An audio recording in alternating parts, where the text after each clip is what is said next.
Yeah. Let's see what we have here.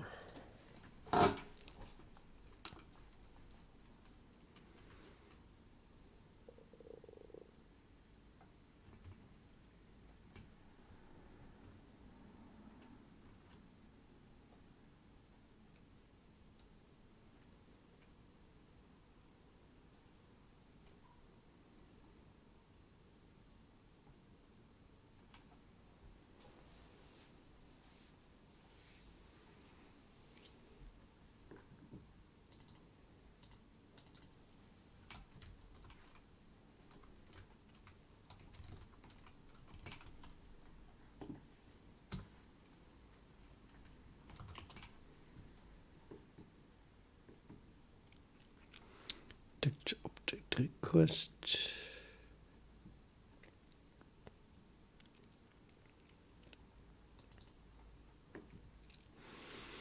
Received by descriptor.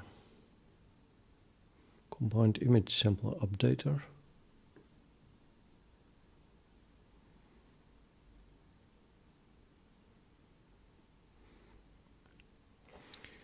Sent by shader resource. Combined image sampler.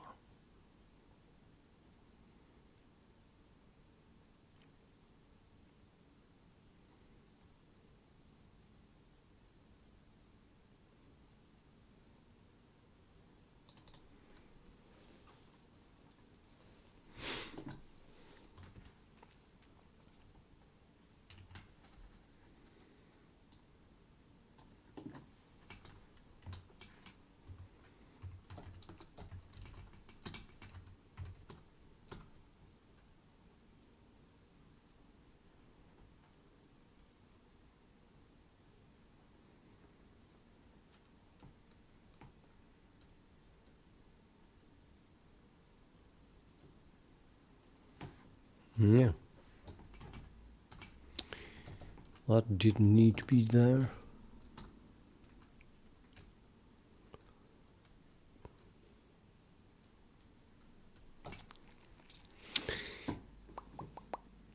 So the question is, in which namespace do I want to have this class here?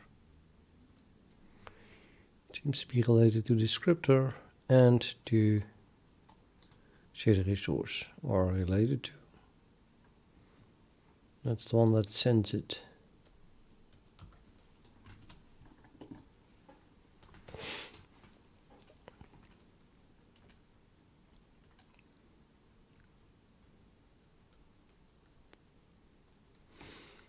Right, this is called by the user.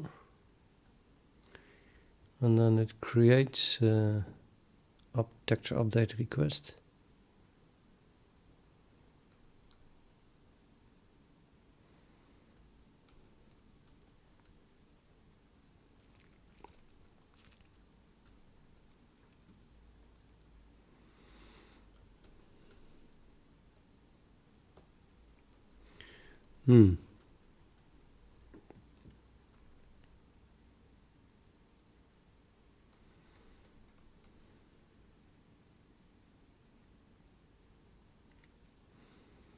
I'm inclined to say it belongs more to the descriptor task, which is in descriptor.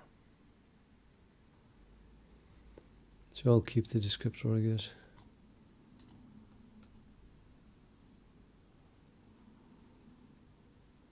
Yeah. The fact that this class is in a shader resource namespace.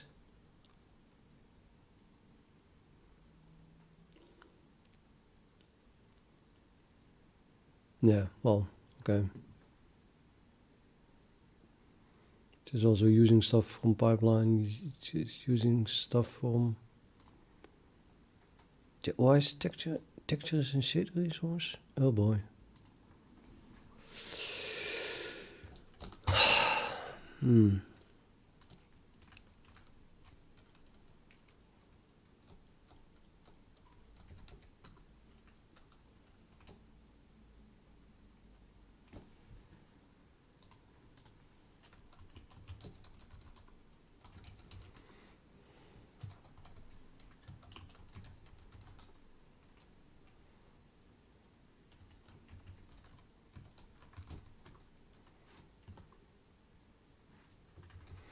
I wanted to move that to Vulkan. Okay.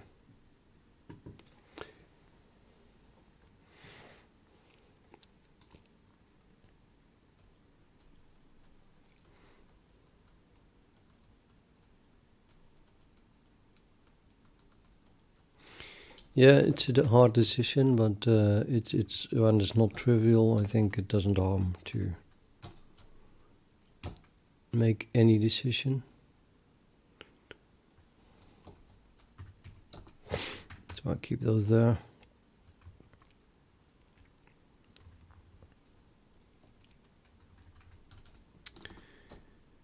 Yeah, 6 left.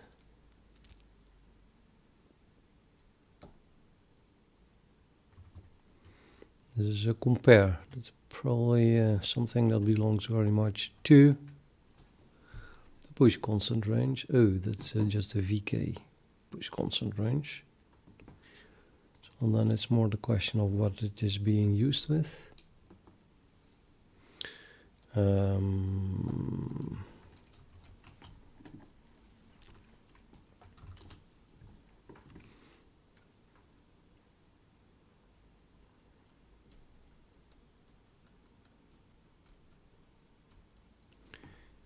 We're talking about the push constant range compare.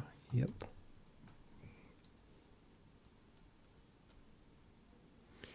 Well, it is also used with in logical device.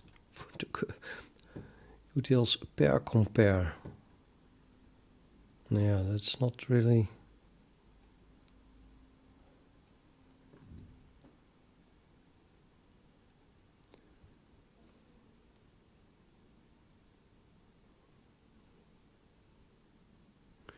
I'm just curious. It's not really related, I wanted to say, but.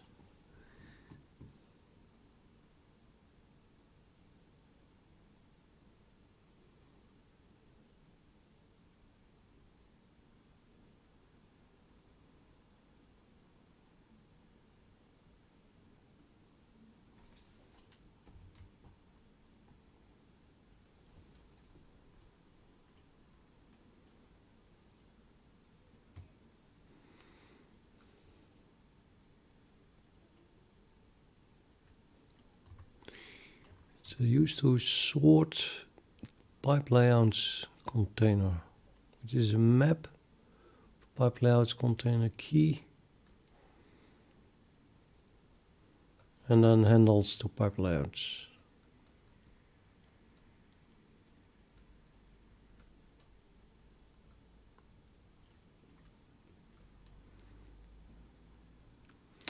So it is kind of related to pipeline, I guess, in this sense. More than descriptor anyway.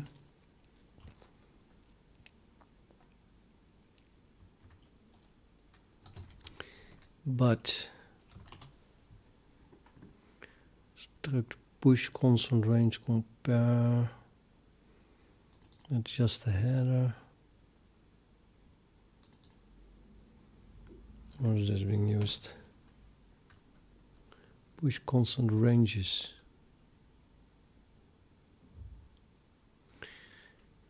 Yes, yes. Hello, Rio. Welcome to my stream. Yeah, it's in the description basically, but moving around a few classes because I felt that it was a mess or is a mess.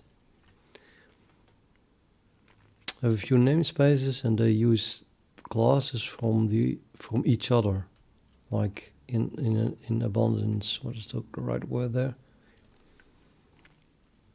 It feels a bit weird. So I'm giving it a very deep thought where I want each class to be, in which namespace.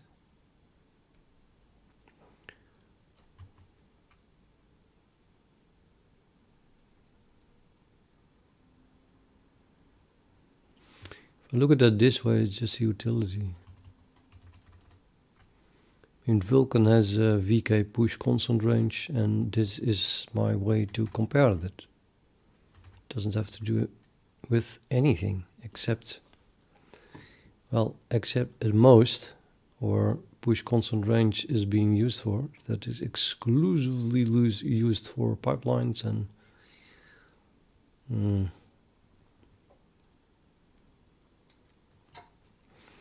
oh, you're a regular, I understand. I don't think I saw you type in the chat before.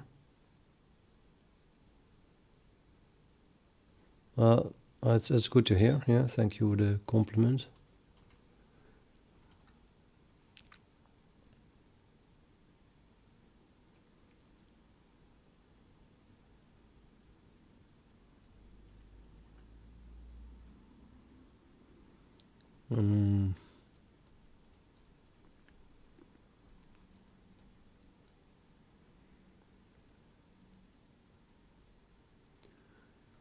Yeah, I think I want to see what this is being used then. Get a feel.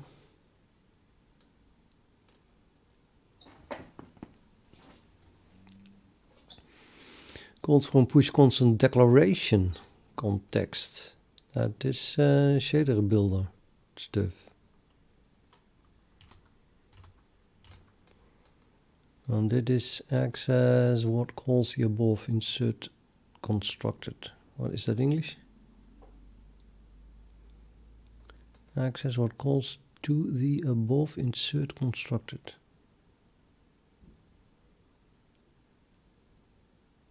I don't think that is understandable English.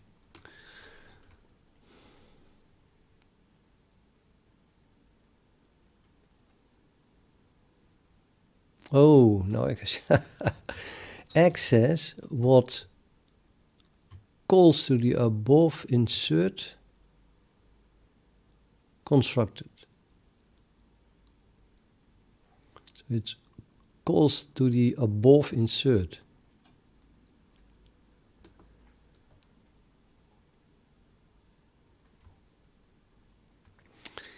Well, okay. Maybe I can reformulate that a little bit better.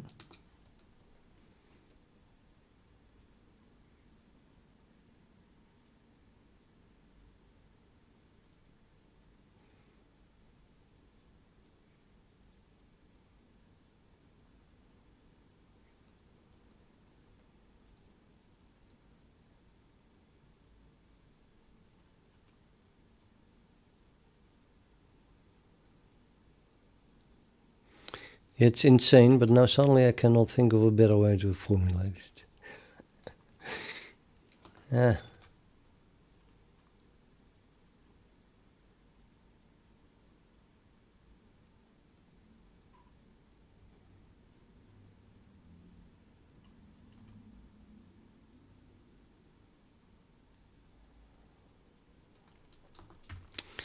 Anyway, yeah, so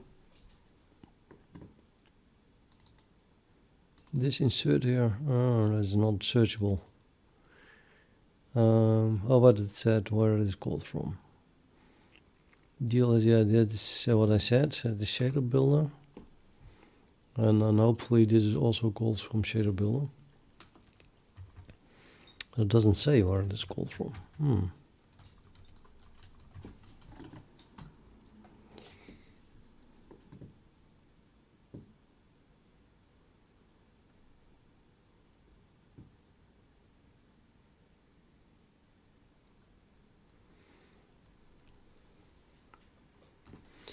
I better search for, it is even like that, right?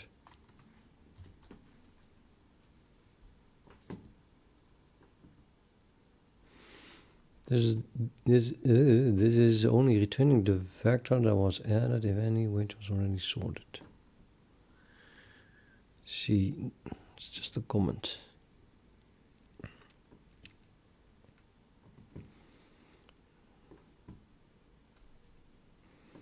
Again, it's called from the user code.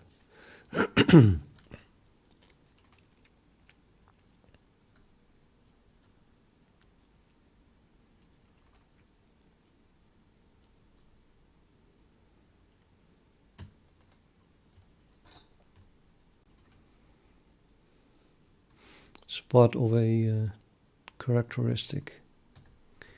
That is pipeline stuff.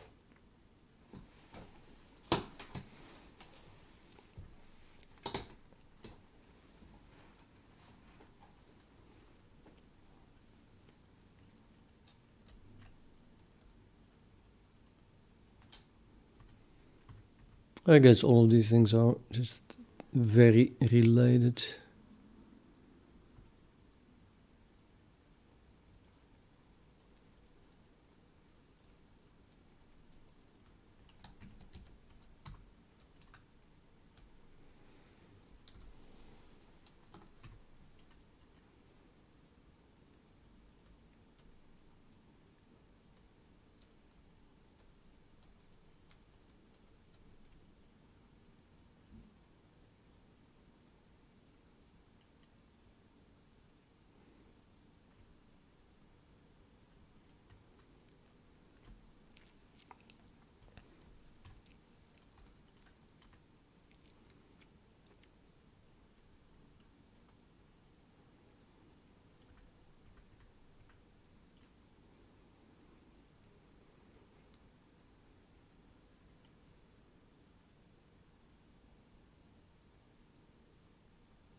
Okay, this here describes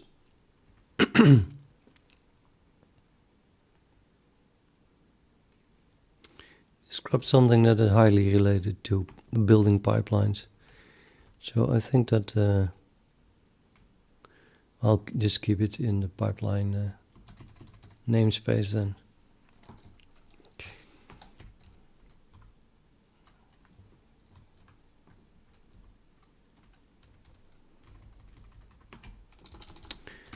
Five more to go.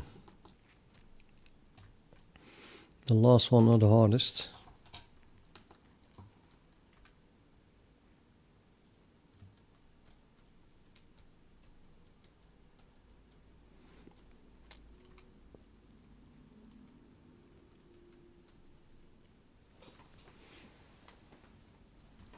Again, flat create info, yeah, probably is the no-brainer actually.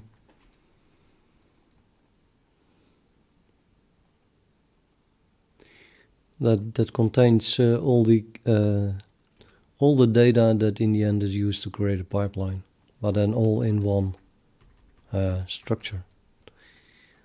I mean, a lot of Vulkan structures use pointers. So you have a structure that contains pointers to other to vectors of other structures, which then contain each element of those vectors and use again pointers to etc. So you end up with a lot of memory allocations, a lot of vectors that point to each other. And this is just, you know, putting everything in one class, and then they can point to each other. It's still vectors, a lot of vectors, vectors of vectors, and then a lot of them. But definitely a pipeline.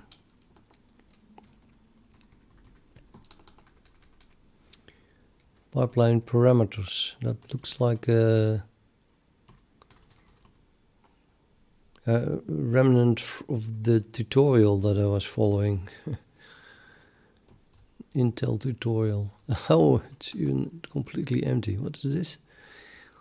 An interface class that allows to assemble all parameters that are needed to create a pipeline.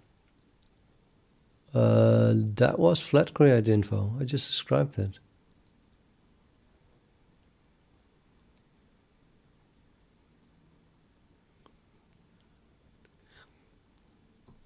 I think that that maybe this is also left over something that it used to be from this tutorial, and then in the end I removed everything, but it's really weird. And unfortunately I can absolutely not remember anymore where that comes from. It seems, however, something that needs to be deleted. Let's see whether this is still being used. Oh, wow, that's a lot. I'm not sure if I'm up to deleting that. You know what? I'm just going to do git remove. Oh yeah, in Texas. Git doesn't understand that when I do that.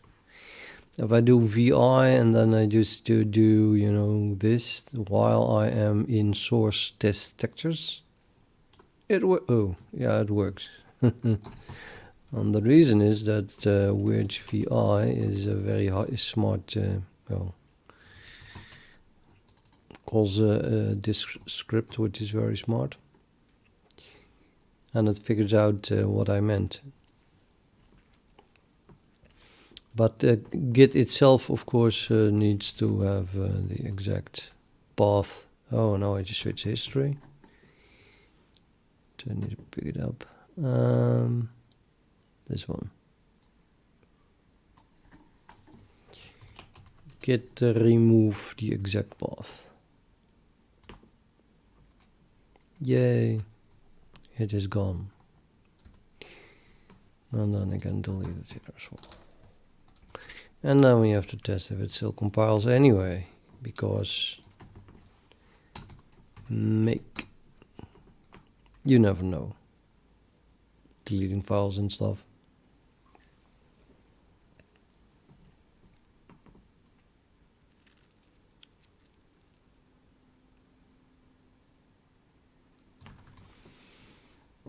That works. It still works. Okay.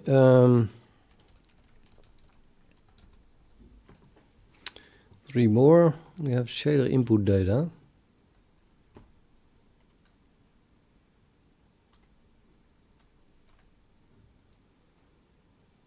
Oh, right. That's a monster clause. You see how many members this thing has. Well, this is also a member, and then this is a member, and then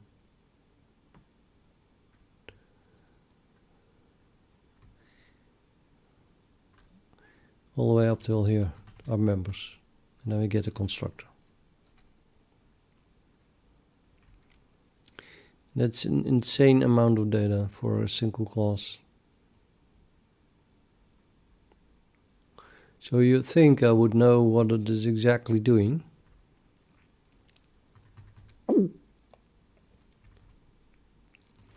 That was me swallowing. Yeah, well, Jim, it is doing something, but what?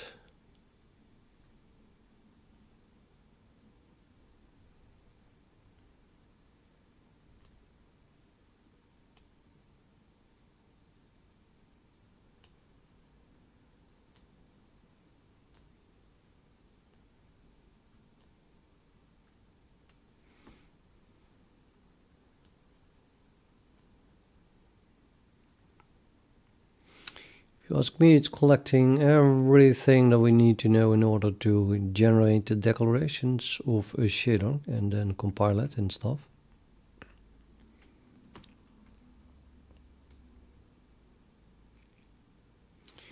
Which means that it should go into shader builder. But apparently it is not, because shader builder is being used here. What the hell? Namespace. It is in pipeline. Why is it in pipeline?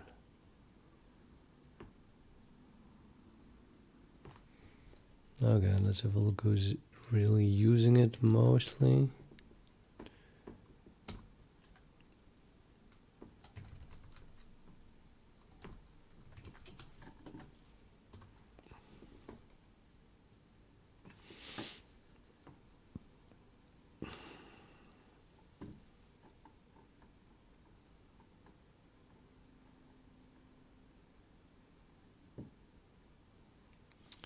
Let's highlight pipeline.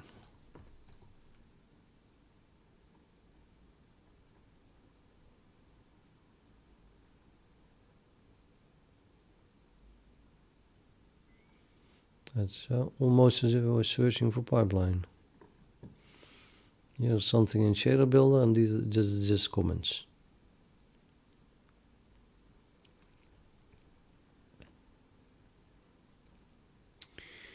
Nevertheless, this is here is it used in shader in pipeline. I mean, this from the directory to comments.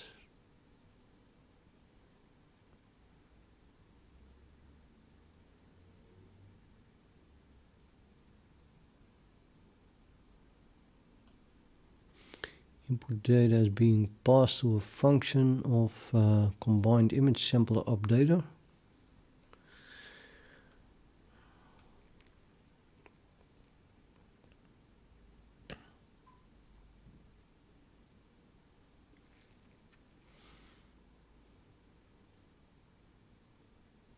See that this is the thing that I mean.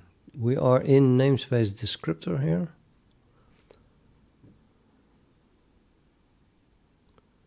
And then we pass something that it belongs to pipeline. I mean, it's a mess.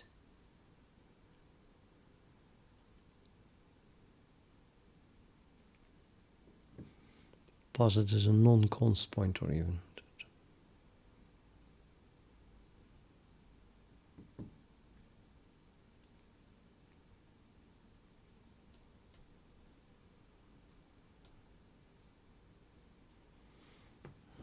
Here, 2 in descriptor, passing a non-const pointer to the shader input data.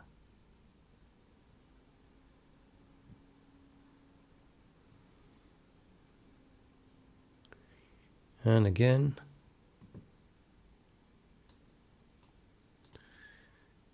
and again, and again. It's a virtual function. That's maybe why it repeats. Prepare shader resource declaration. Yeah, these are all the same functions. All of them are the same functions. Okay, well.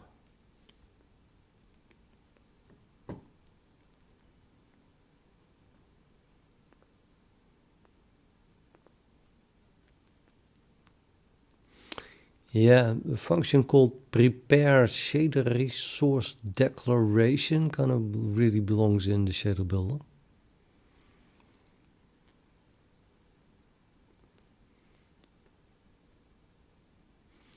But apparently it needs to pass something that belongs to pipeline, or I don't know.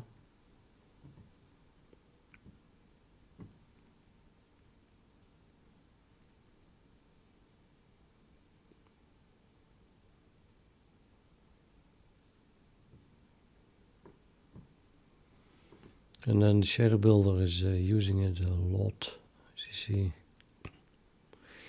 Also passed, it's passed a lot. Is used in, needs a pointer to that object.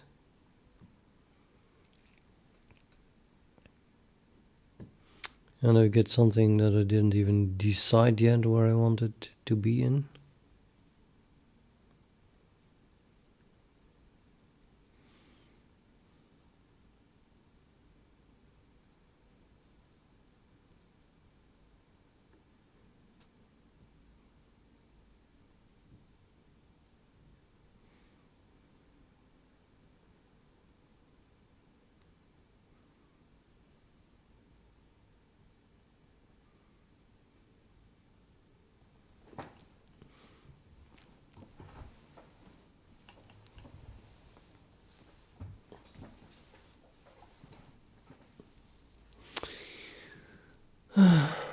Really?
Yeah. It is. It's not clear.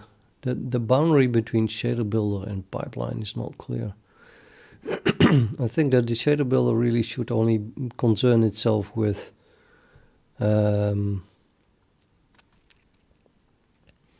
compile time. What's it called?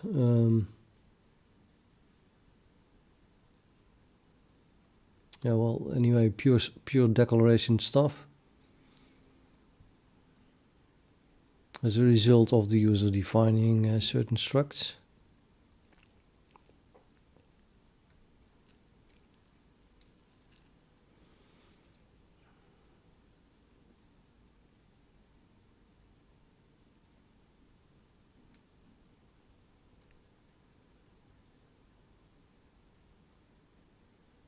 For example, it's also a lot.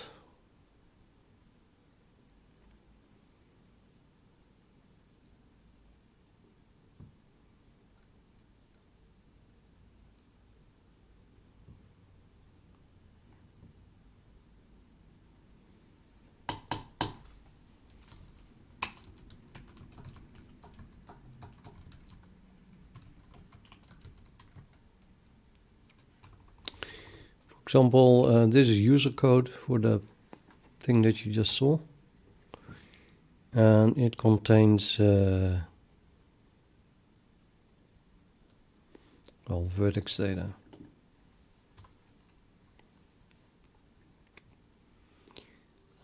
This code defines a struct that is being used. This is a C++ struct, but it is also used to then mirror that struct in the GLSL code. So generating from this information the GLSL declaration. And a very hard part was to make sure that all the alignment and padding and stuff is the same.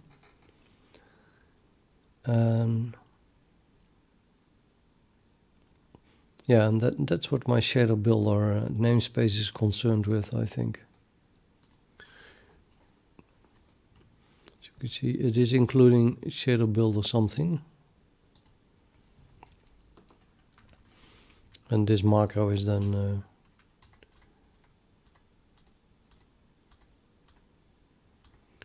defined in it's more used than defined. That is the definition. It's defined in shader builder.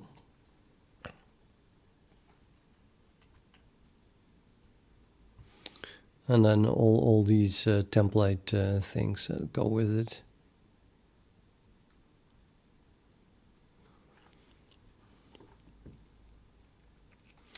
So template meta code,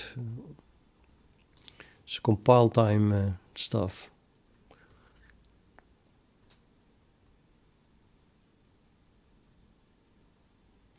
So yeah, I think that any runtime code is very suspicious.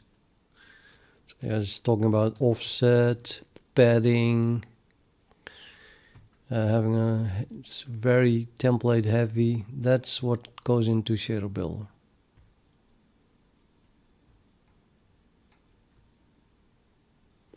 All the GLSL types, standards that determine what layout is, memory layout of certain types. Very shader builder stuff. This whole file. But then if we go to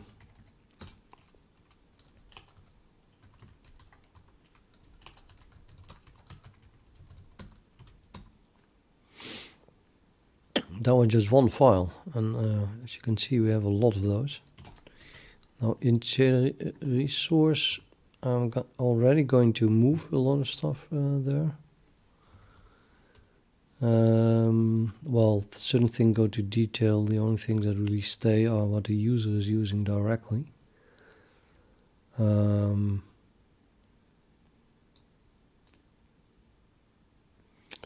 each of these objects used by the user represent a declaration in GLSL code. So they write GLSL code, but not pure. It's more like, you know, without the declarations and certain strings that must be pre-processed. And for each string that they use in their GLSL, let's call it template code, and they need to define one of these things and then give it that name. Say this uniform buffer uses that string in my template code, or this combined image sampler uses that string in my template code, and then the engine can find that back. And well, maybe the name is wrong, but I called that shader resource, and it has everything to do again with the shader builder, I think. So it's probably the structure is correct like this.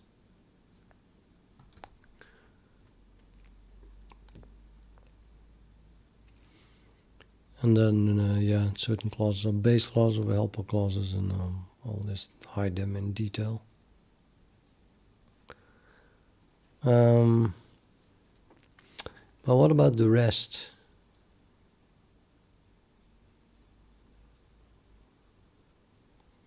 Why is there so many other files? I'm going to look at all of them.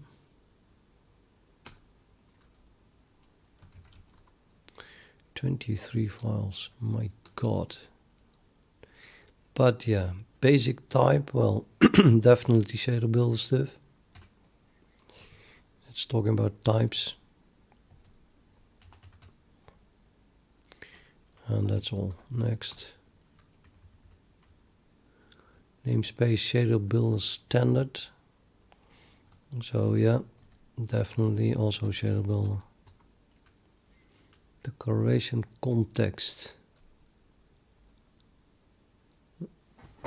Well, as long as it has to do with declarations, I'm pretty sure that it is.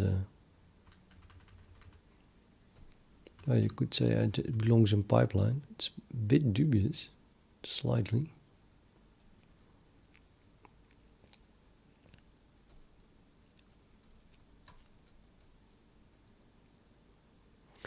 But no, well, yeah, no. I think that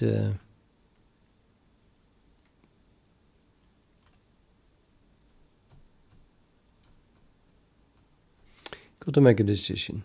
LGL, hey. And Squab Almat, hello. To you, sir. Let's see. Welcome back, man.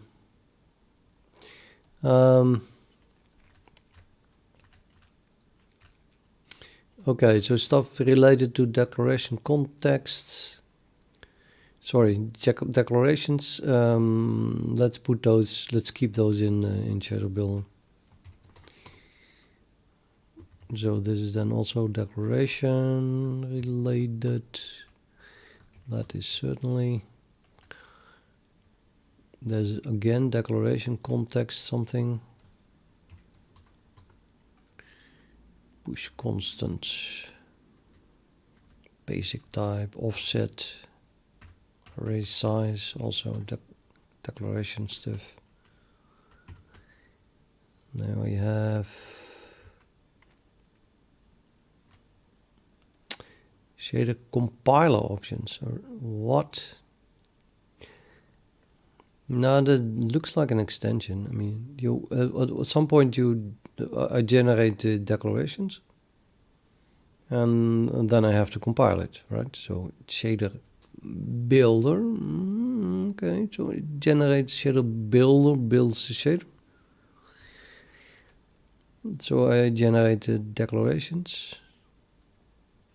Okay, I see the picture. So it's basically we have code that statically analyzes the structures, and now we do have dynamic code that generates the declarations, and then we compile it, and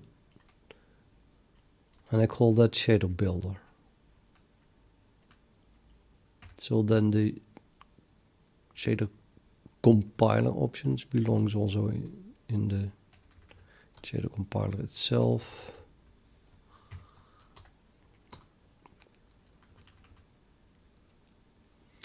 Shader index, well, whatever is probably used here. And shader info.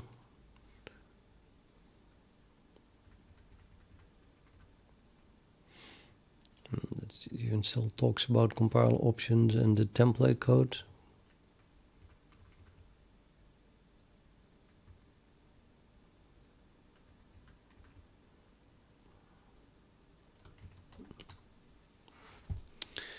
Unlocked shader infos, DQ shader info.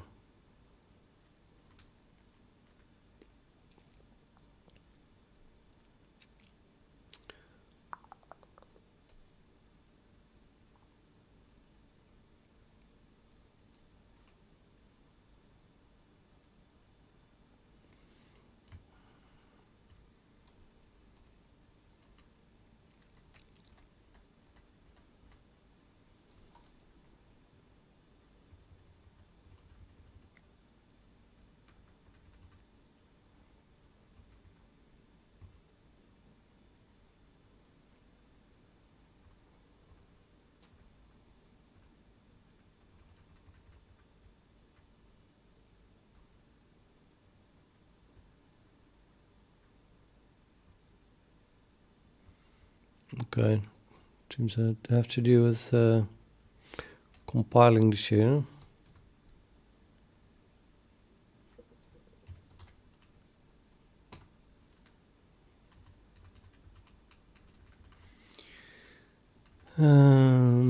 Shader, this again, shader declaration stuff. How many more? 12 more.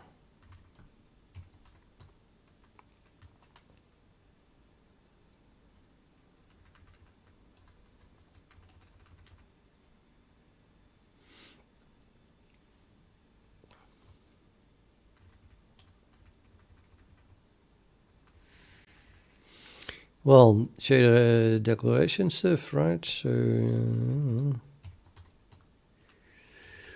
resource member GLSL ID full. Well, GLSL ID is the string that I use in my shader templates that have to be pre-processed and replaced by something else. So that is very related to this shader builder thing.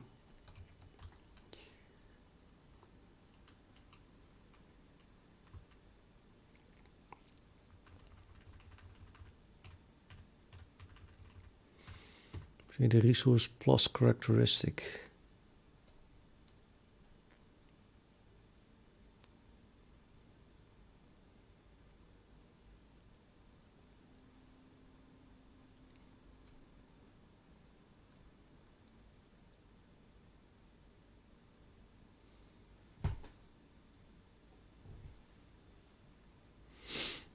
Well, good evening back. Tell him I said good evening back.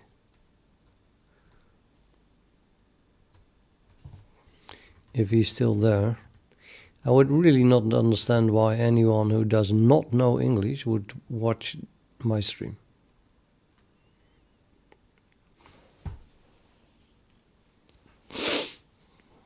But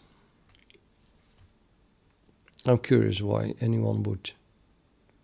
Even what you see on the screen is in English.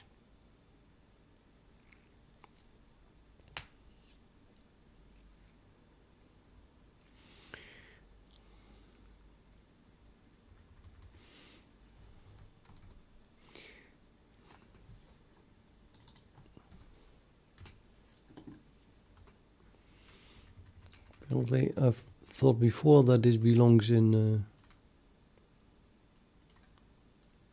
shader builder anyway.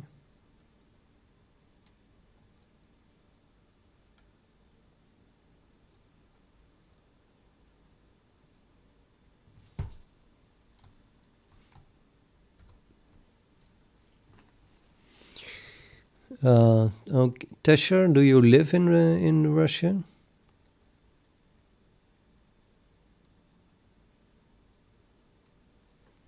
Or where are you at the moment?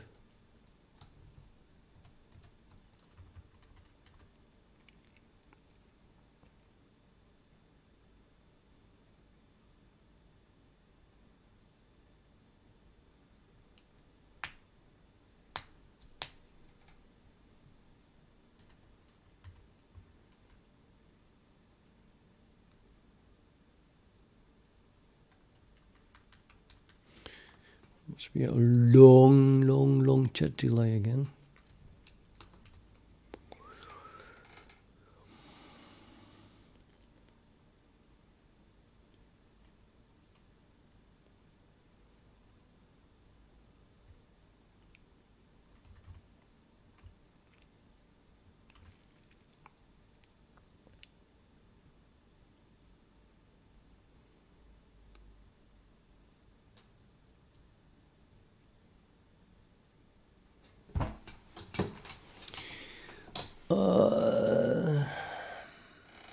Source plus characteristic.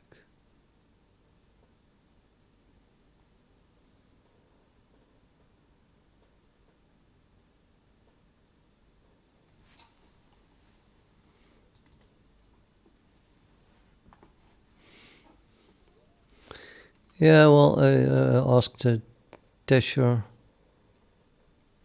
I saw on YouTube something about all young men leaving Russia because they didn't want to be drafted. But I want to hear that firsthand from someone who's living in Russia, if that is the case. It's so hard to believe any data that you get over the internet these days.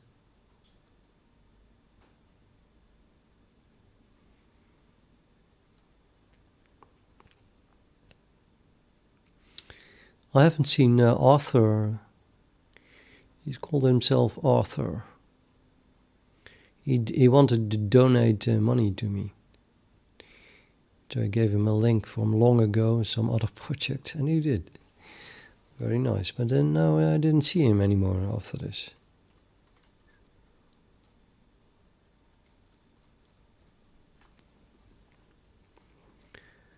Maybe I shouldn't say that, but he was from Belarus as well.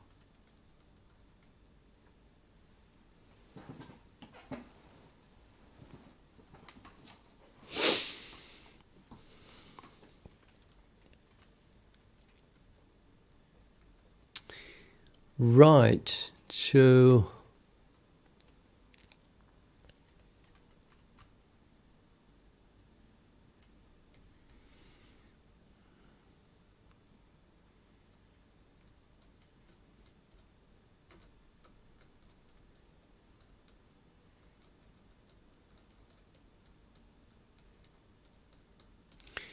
the decision about this class, does it belong in pipeline? No, wait, this is a shader builder. Does it belong in shader builder?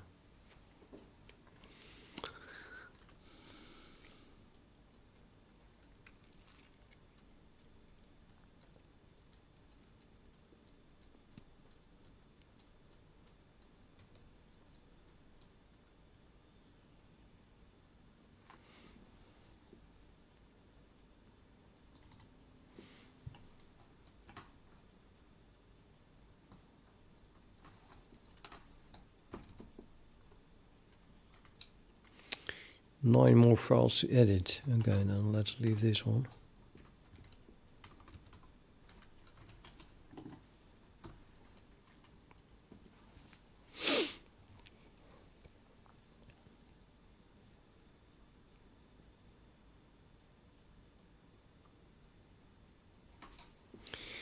So we're talking about this class here. And then when I search for it, you see shader builder, well, because that's where it is defined, and then it's being used only in pipeline. I had a feeling. I think it belongs in pipeline.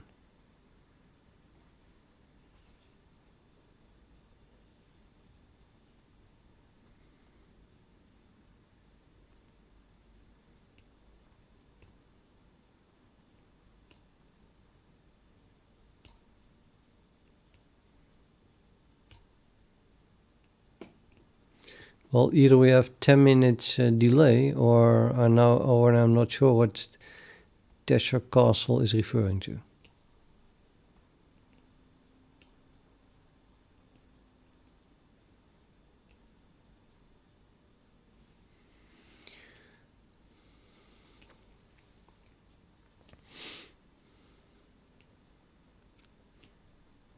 I'll ask in the chat. Yeah, if you don't want to answer, then I can understand. But if you can answer, is it correct that the Russian economy is about to collapse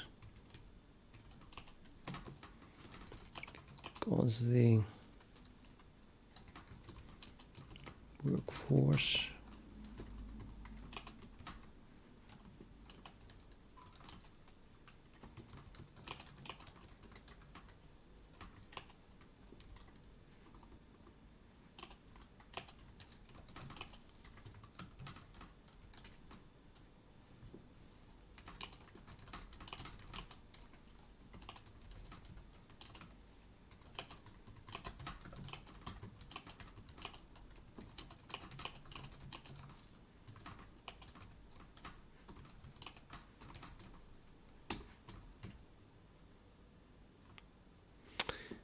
and then I type 244 characters, which is too long.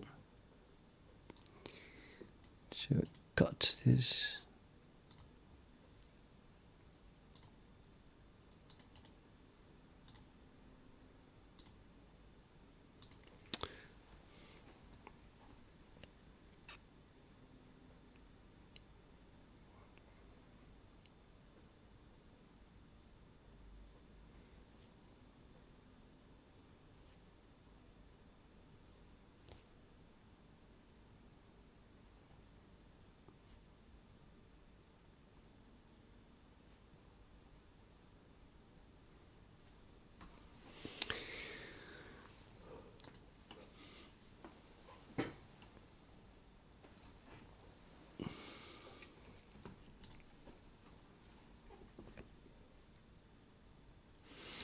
Whether or not the economy is about to collapse is less important. We can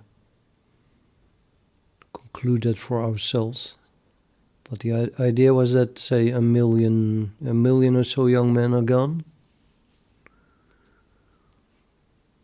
and that would, influence, of course, the amount of work.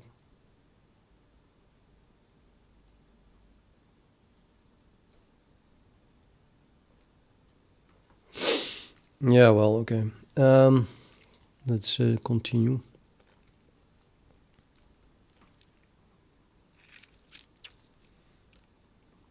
So I think this should be moved to...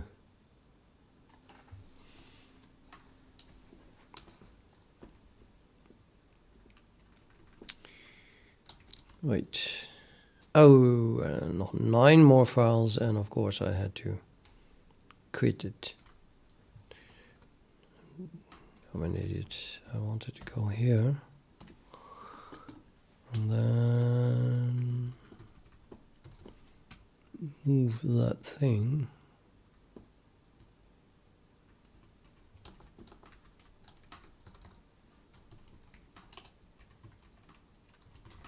Pipeline.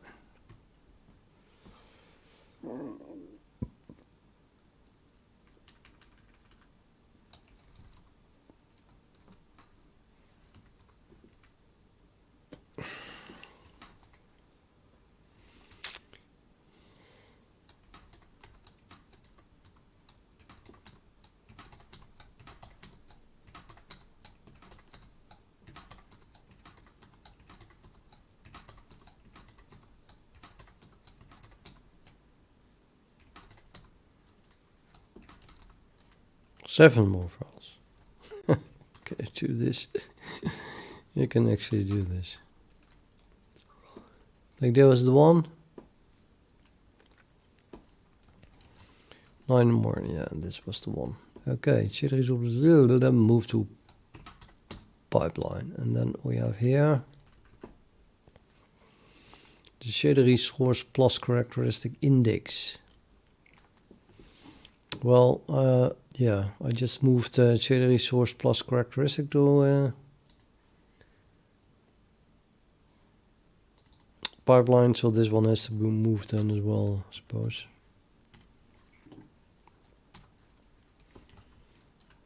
It's not even mentioned.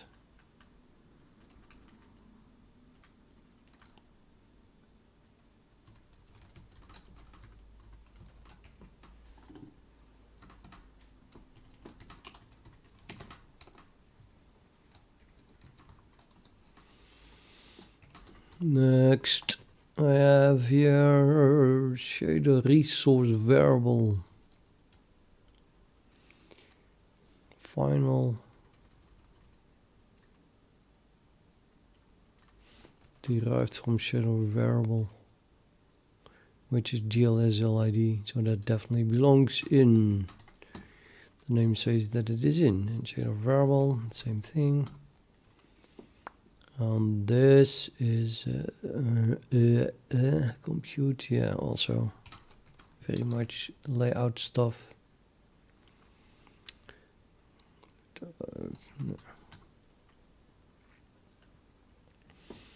This SPIR-V cache, that has to do with compiling, and compiling was also put in this namespace, right? So let's keep this SPIR-V cache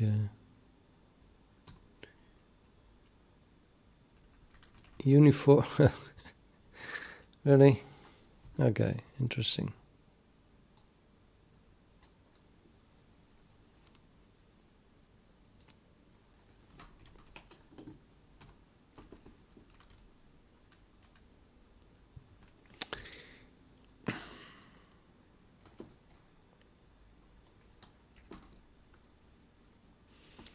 Three more, yeah. So this is in shader builder, uniform attributes.h. Get remove shader builder /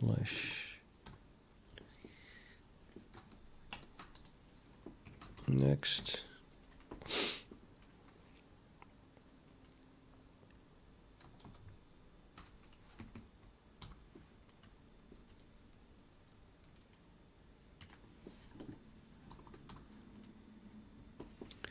Of course not.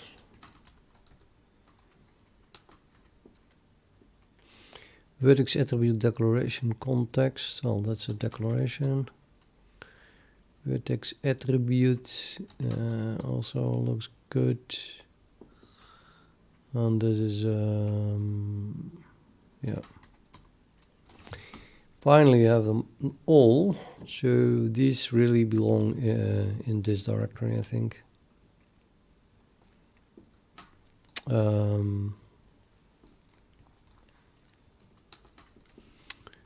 Which means that these two belong there.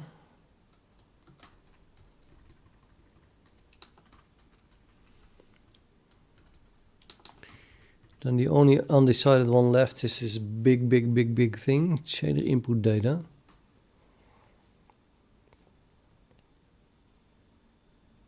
Okay, I'll keep that in pipeline. I mean, it is in pipeline and it doesn't belong in shader builder because it's like humongous dynamic, right? So if it isn't in there, then I don't want to move it.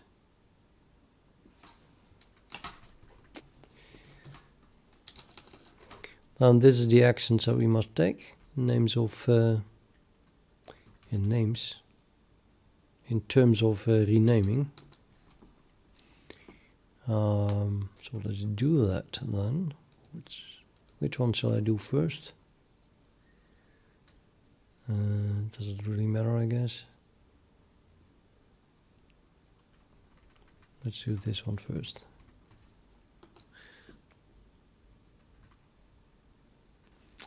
And then this one does not need action.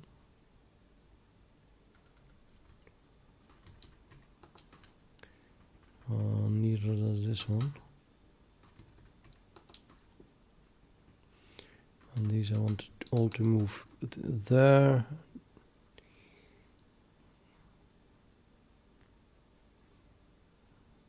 Oh.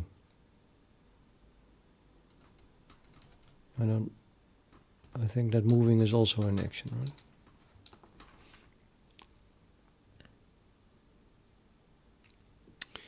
Right. Yeah, I'm using nvim, new vim.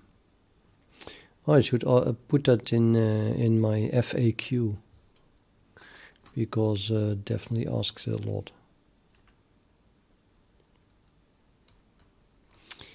Yeah, let's see.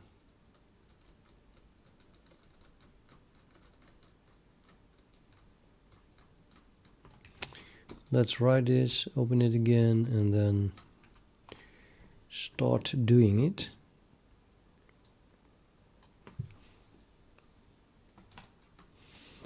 It compiles at the moment. We have a div. I already have a div. There was a rename of combined image sampler to updater.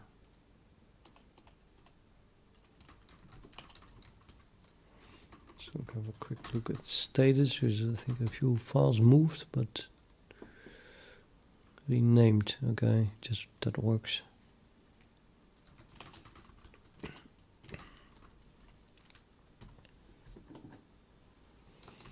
Nope.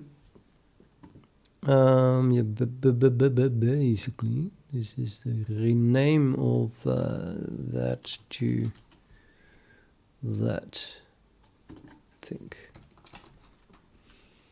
And well, the one from descriptor. Of course, we have two of them.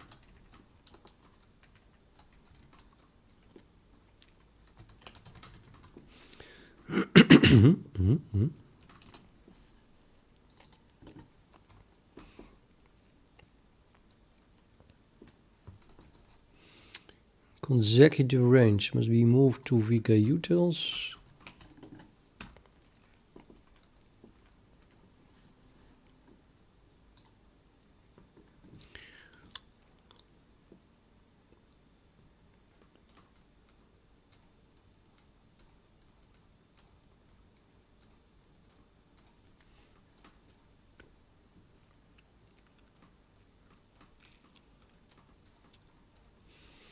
I have to move a few things, so maybe I should think of a strategy that makes it easier.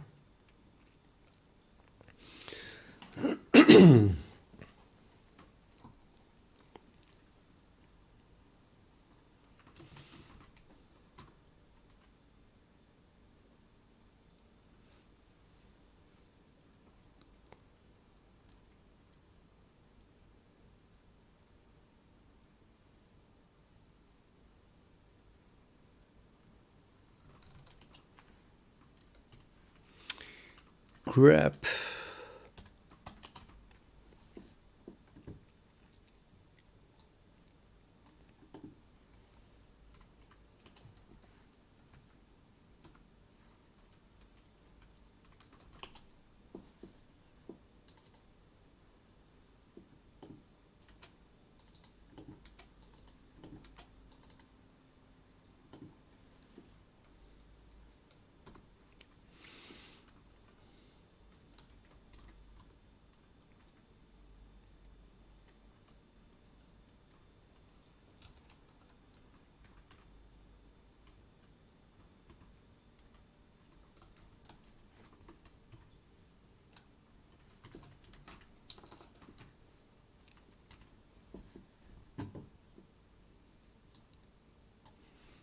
Yeah, let's just to the headers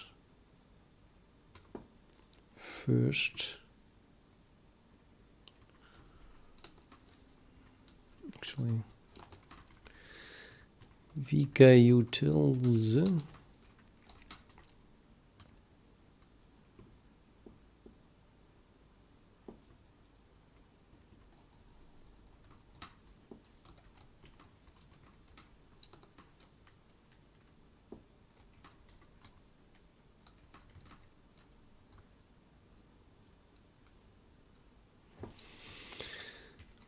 Oh.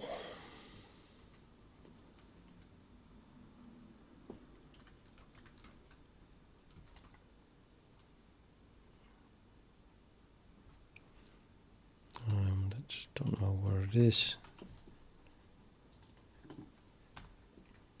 Pipeline. Git move pipeline consecutive range to vk utils / consecutive range.h. And I also have a cxx.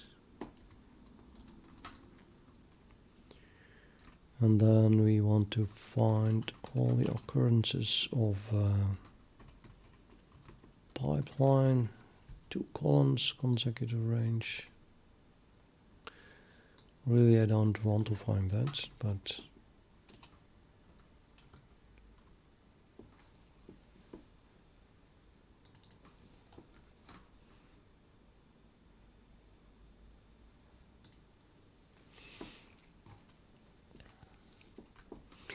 I think I'll just use SID, right? SID in place, execute, substitute.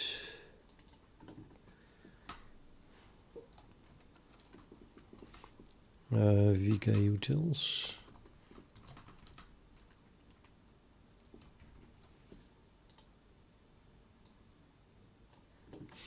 Theoretically global.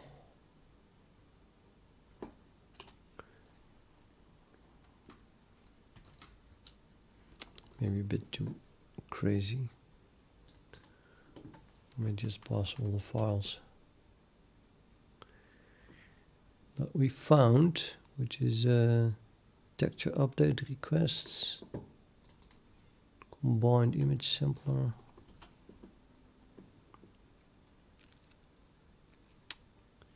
Is that all?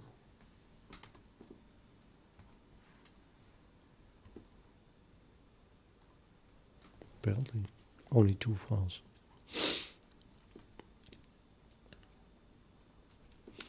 Yeah, should have used grep -L.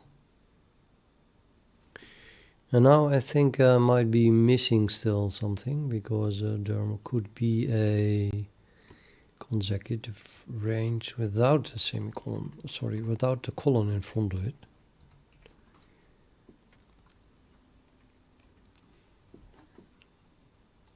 Like that. In pipeline.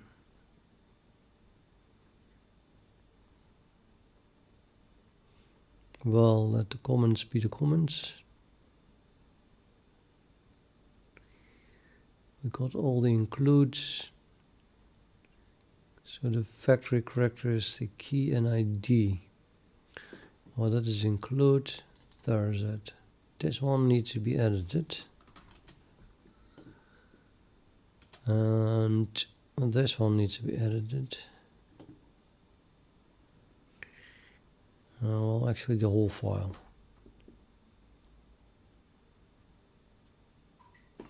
Wait, I just have I'm an idiot.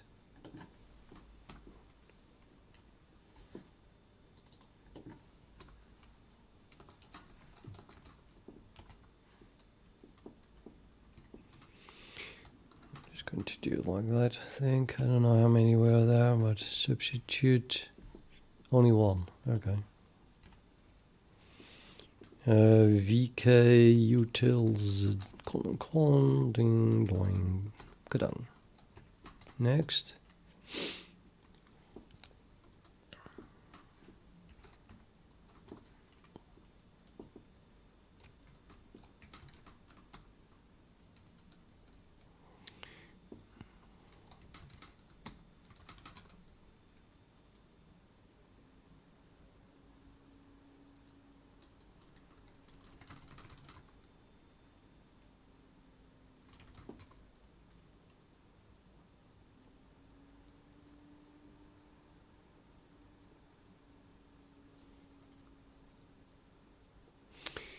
Yeah, I missed 4 declarations apparently. No, how could this be a for declaration? I think I just didn't edit these files at all.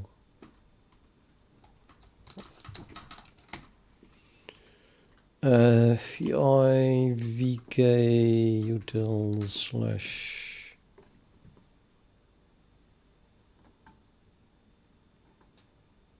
Nobody knows. What was I working on? Let's see if I can remember that. Consecutive range.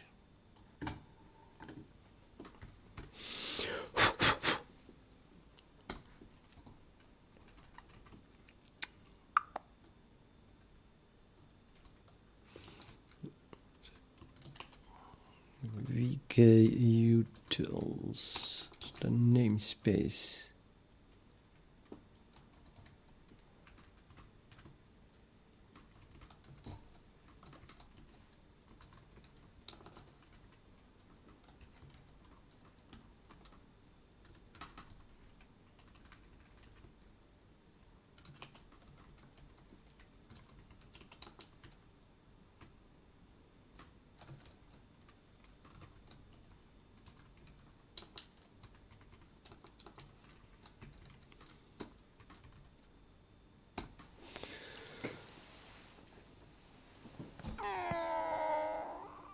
LGL has left the building.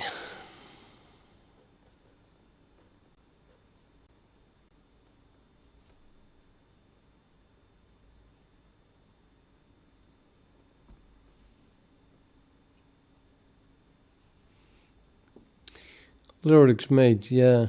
Colon Q or Q exclamation mark or colon WQ or colon WQ A.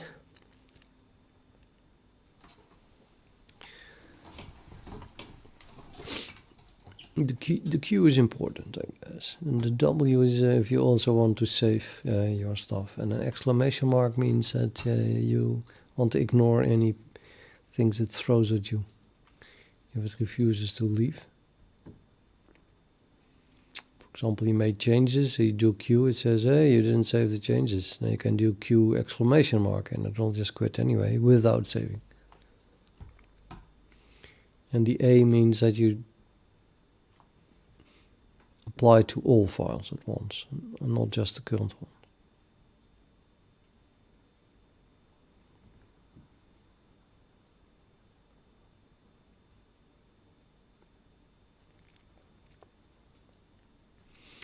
Many years.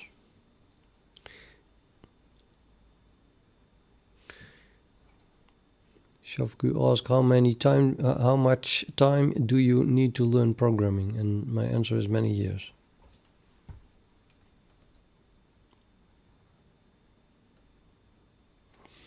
Well, that depends what level you want to get to, of course. I mean, if you just want to learn C and you want to be able to write Hello World, then I think 2 weeks should be enough.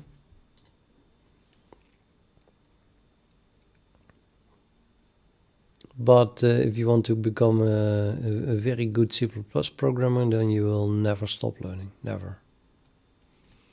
You have to continuously update yourself, new stuff.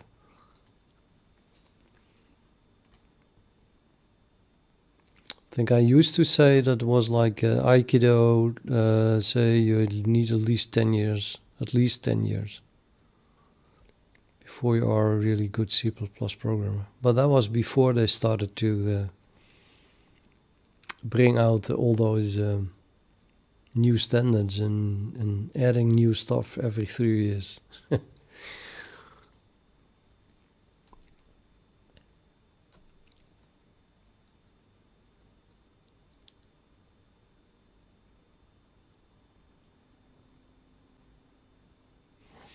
Yeah.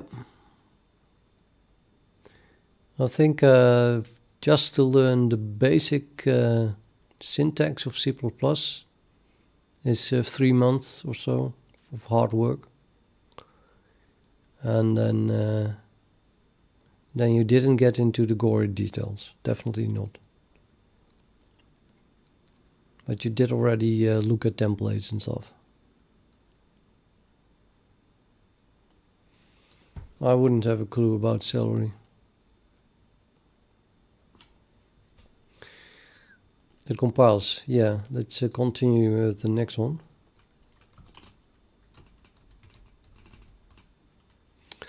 Abort. Control top. Okay, the next one, we have done this one.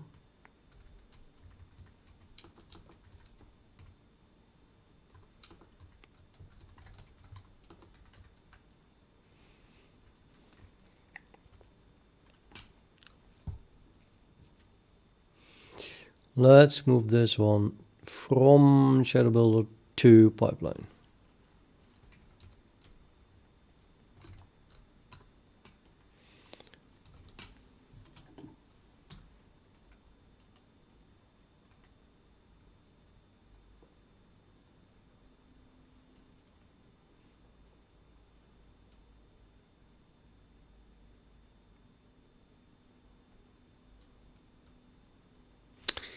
Cheer. Okay.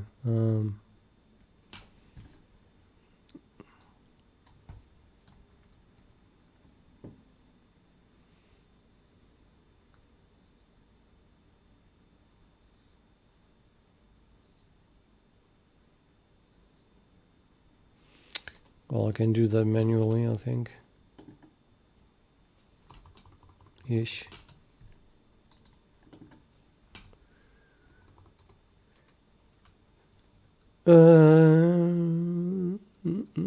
To pipeline, right? Okay.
Did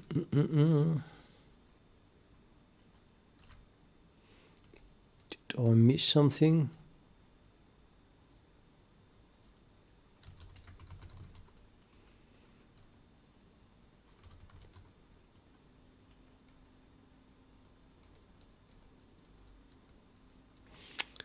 Funny, John.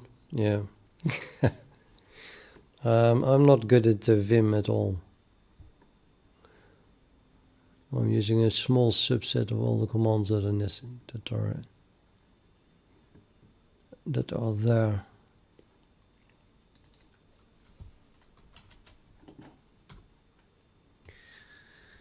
Why would this not exist? I just moved it. Or I didn't, maybe.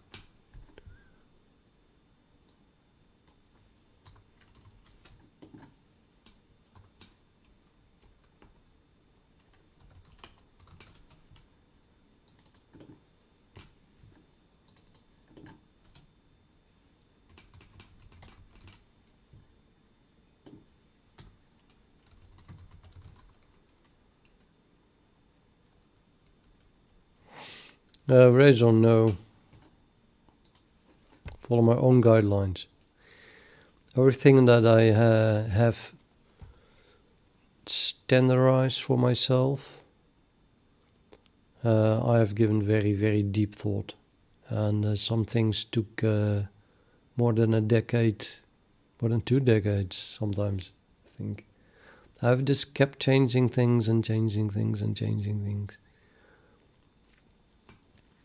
Until finally I settled on one way to do things in terms of style and stuff, because I had a good reason for it. But that's in my workflow. I mean, some of my reasons might not hold for other people.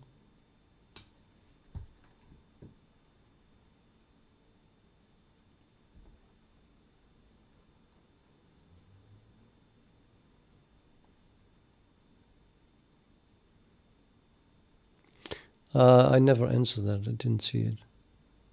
Would you recommend learning C first and then C++, or directly C++? I would recommend directly C++, yeah.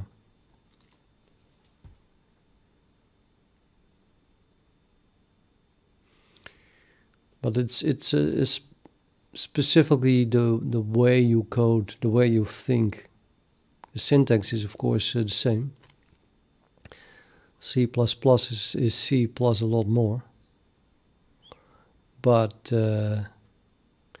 if you start to learn C, you do your hello world with printf. And in C++, you should never use printf. I mean, I never use it, let's put it that way.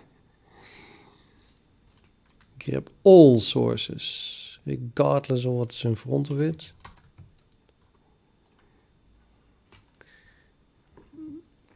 External, not written by me. User include Vulkan, not written by me. Tracy is using it a lot.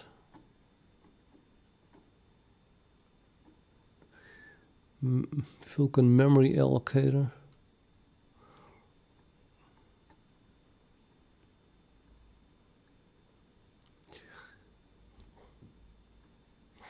Okay. I have something called signal safe printf, and I use that apparently because from the callback of a signal, so a signal is an interrupt.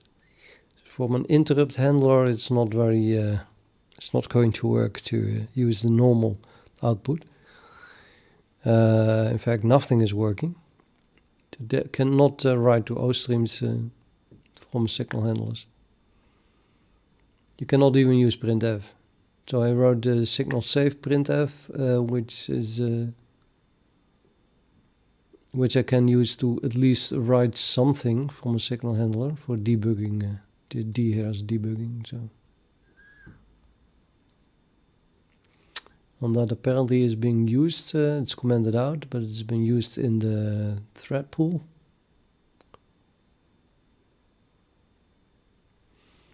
Oh my god, I'm using here something. It's that I don't think it's my code either. It's probably DNS is also stolen from somewhere. And then external begins, so the rest is not my code.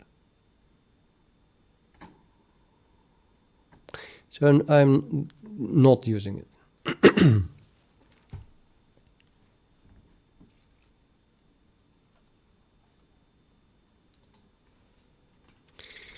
Well, printf is just one example, of course. The whole object-oriented paradigm that belongs to C++. You wouldn't pick that up when you start with C. So I think if you start with C, you'll learn to code the wrong way, and you have to redo everything once you start with C++. Apart for the tiny little syntax bit that overlaps. So no, I think it's definitely wrong to start with C if you want to learn how to code object-oriented and stuff like that. And use O streams. There's a lot of C++ coders who just hate O streams and they keep using printf. Now guess why? Because they started with C and they got used to printf. And now they can't rewire their brain. So, oops, bad thing.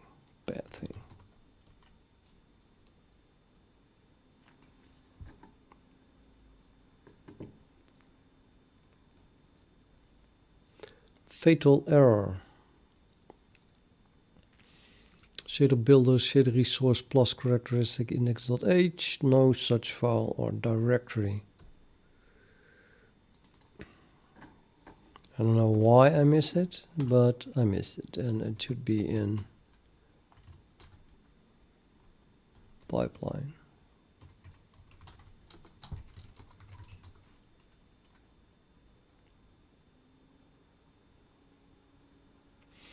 Note that I use a filter for my compiler output.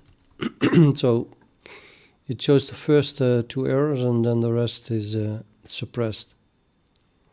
So probably all of these that are quickly compiling between quotes simply aborted because they had an error as well. Maybe I should suppress this output as well. But it's still compiling. So again, it does not make any sense to wait until that is finished. I just Control C it in most cases.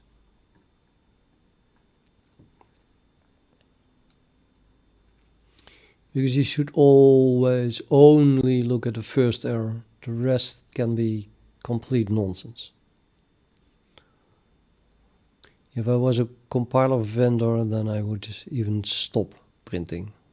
And you can tell it, and I did, to stop after 2 errors, but I'm compiling 31 files in parallel, and all the other ones are still producing errors as well then.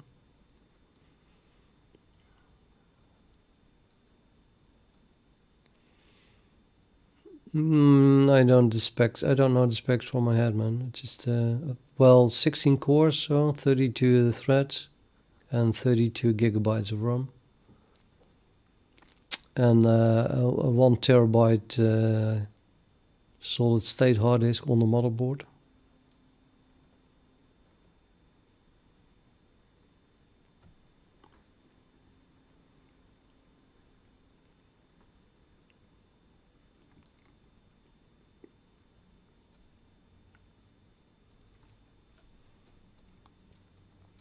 And I have 3 monitors, right? And an RTX 2080 Super.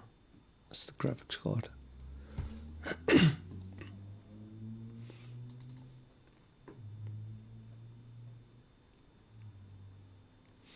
Yeah, I think it's time to look for...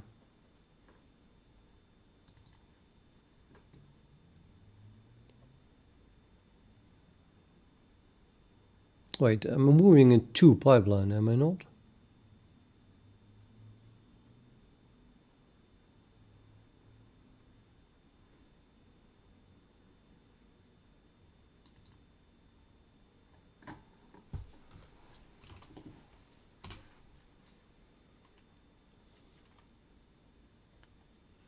Oh, okay. It's again that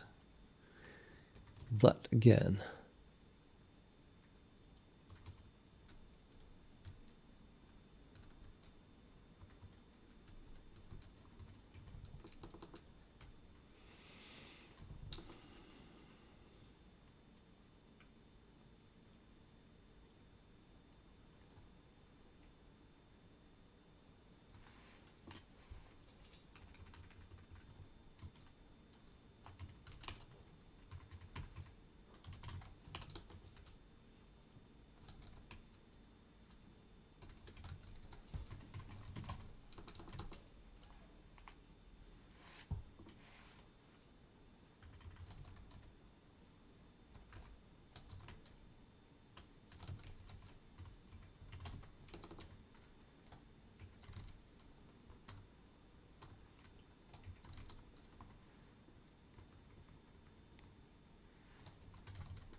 Invalid use of incomplete type.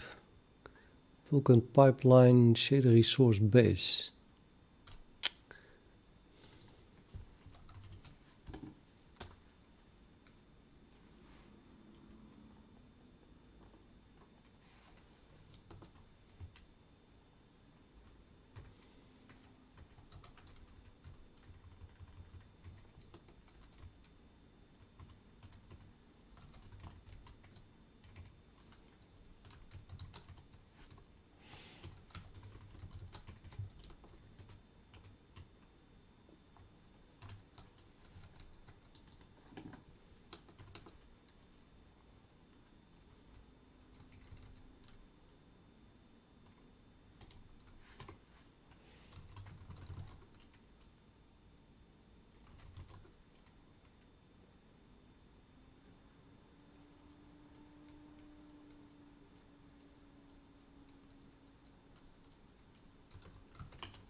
I have to rename it again.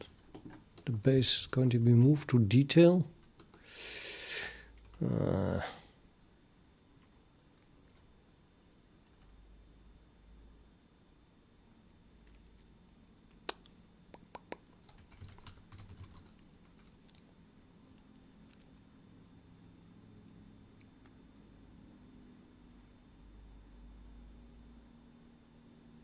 I think it will not move it to detail. I'm just going to move it backwards to shader builder itself.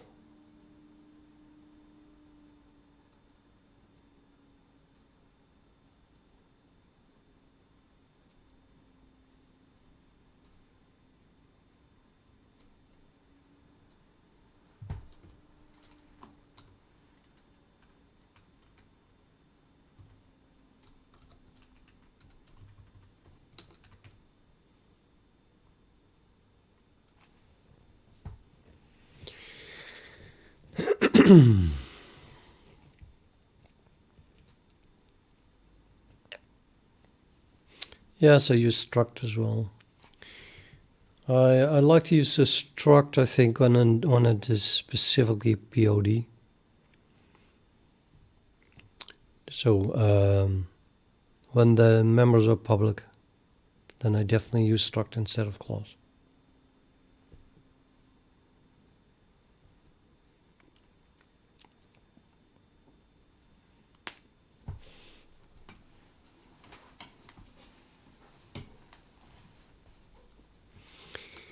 But not out laziness, you know.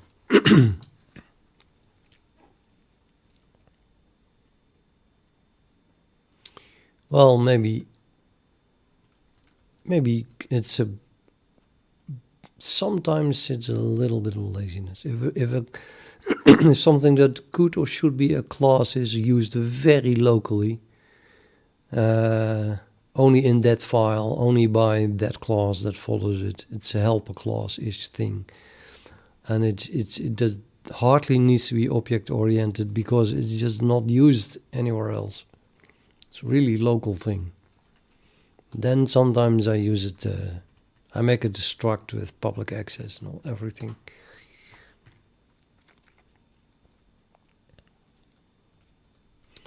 And because I don't want to bother with all the protection that I just know is not necessary anyway.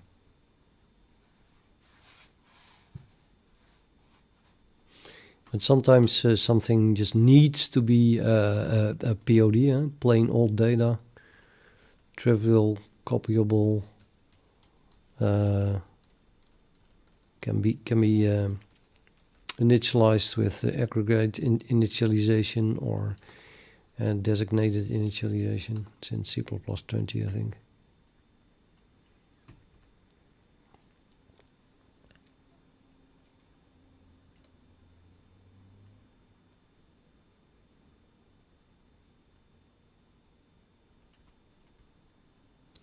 What shall I do next? Did you know that I didn't even eat breakfast yet? I have to go shopping before I can do that. It's now 3 p.m. But okay, I think I'm gonna finish this. So I'm done with moving classes, and then I'll go buy my breakfast.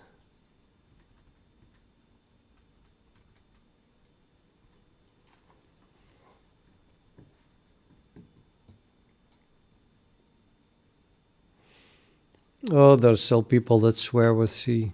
They don't even want to code in the most complex things in C++. Hell, even Vulkan is written in C.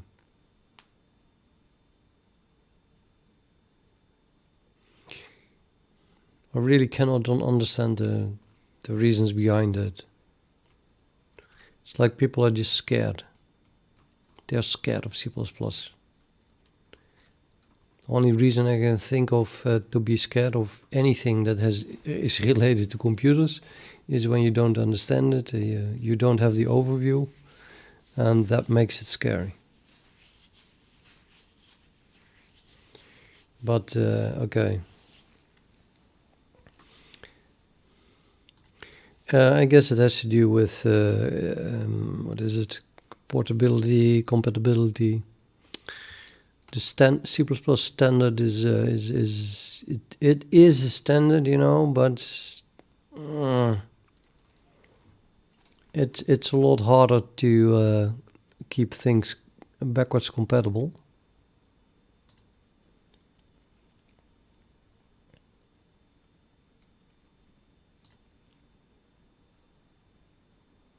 Yeah, exactly.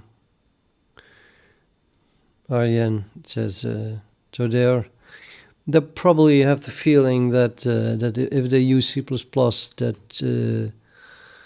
that it will require more maintenance than they are willing to put into it.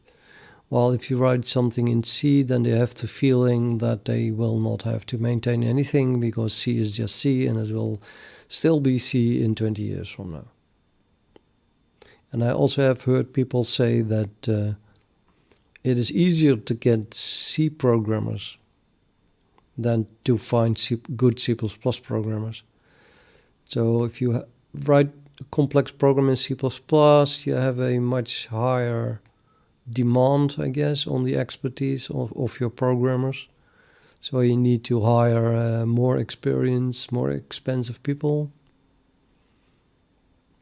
And then they are afraid that at some point those leave and they will have to still keep maintaining their super complex program, hiring new C++ programmers, and then they will maybe not be able to find that, and then their whole commercial product will collapse, you know, something like that.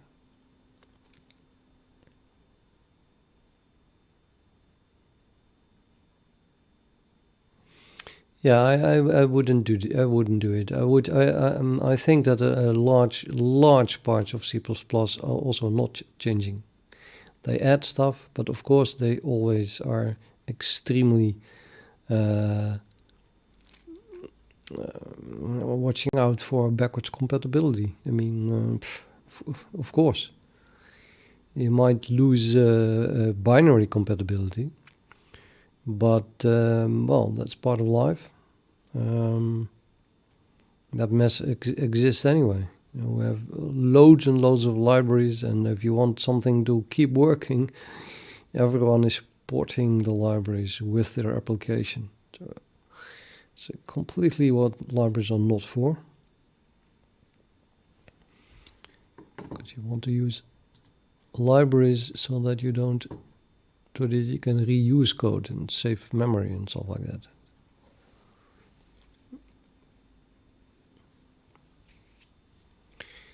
But it seems that in most cases that's not practical, achievable, and people just ship all these standard libraries that should be part of your operating system with their application. because otherwise it doesn't work. Well,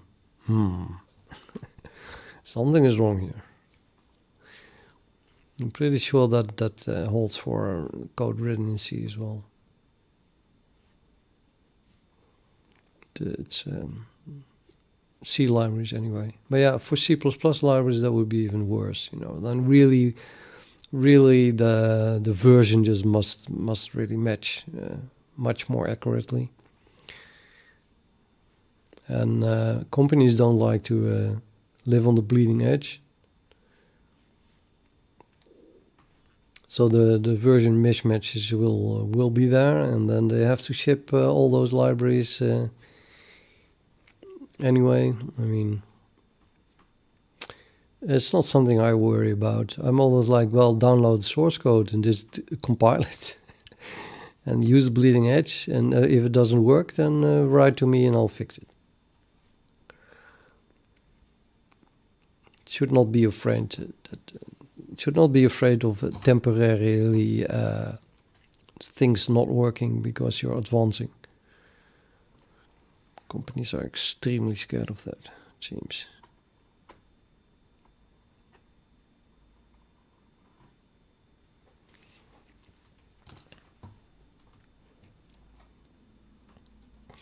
No, I have not tried Rust. I really want to finish this so I can, you know, go shopping and then eat.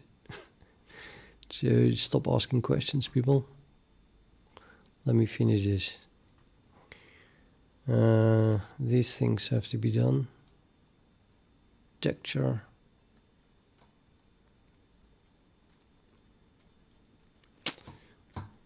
Let's do the texture first. Texture must be moved to Vulkan.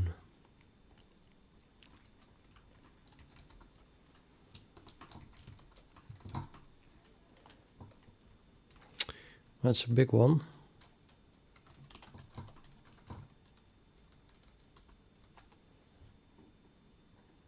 No, it's not too big.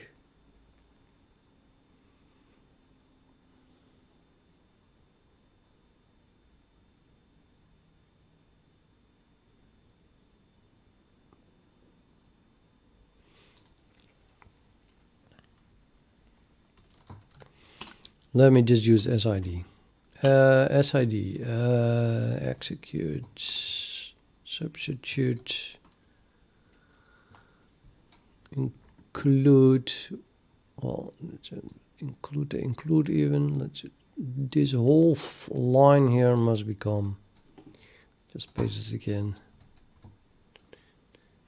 And that must become, I was going to move it to Vulkan, right? So we can just delete everything then.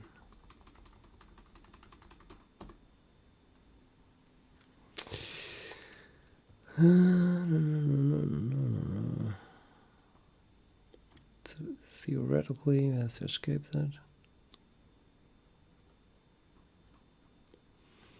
I want to verify with 100% certainty that I wanted to move to Vulkan. Yes, I do.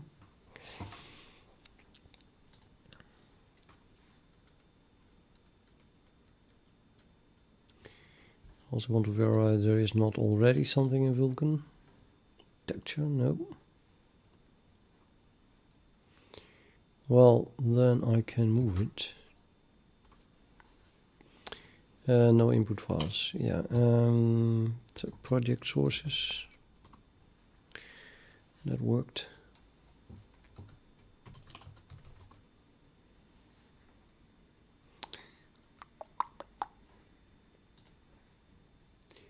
Yeah, well, that worked, right? I guess. And then those were other changes that I didn't commit yet. Okay.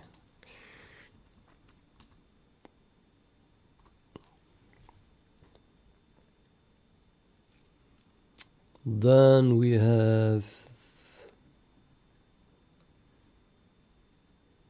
4 declarations, I guess.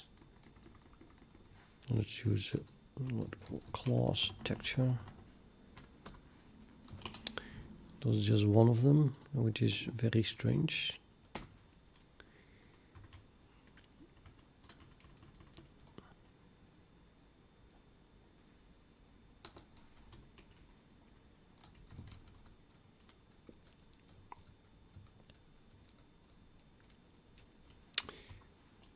Yeah, I didn't edit it all.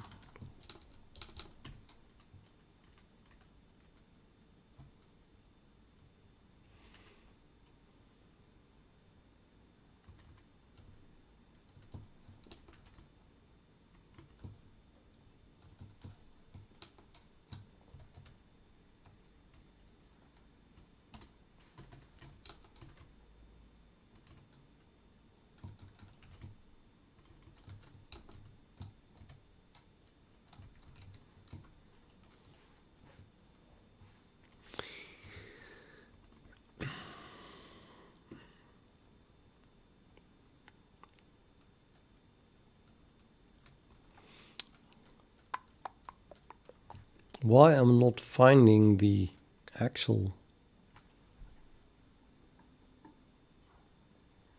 because it is struct. Why is it a struct?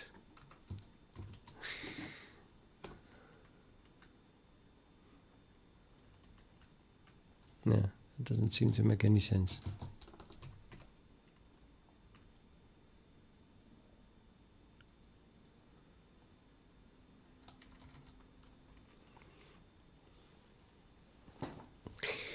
Well, maybe I have a structures for declaration somewhere. Nope. And then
yeah.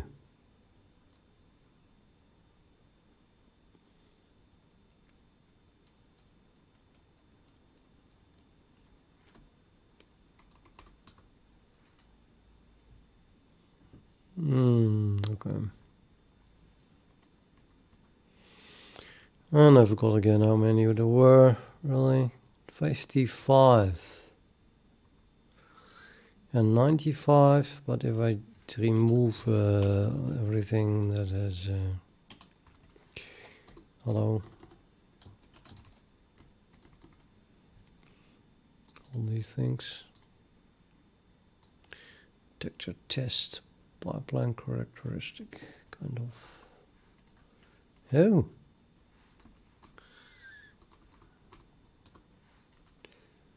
texture test. There's also a texture test.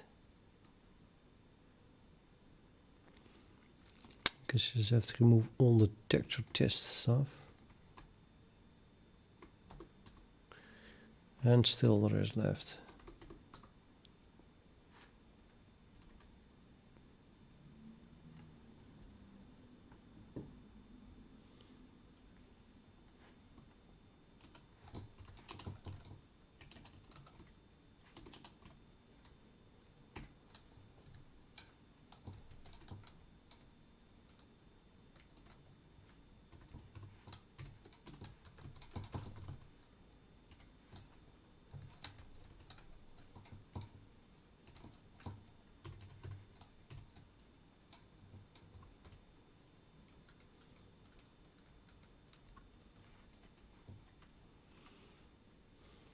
structure update request.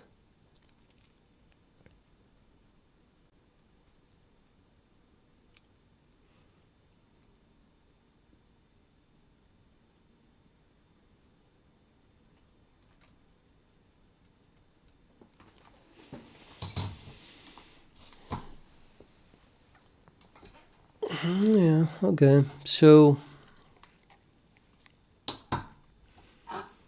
now I forgot, of course, what I was doing. I mean, where I'm, what I still have to do, Rano.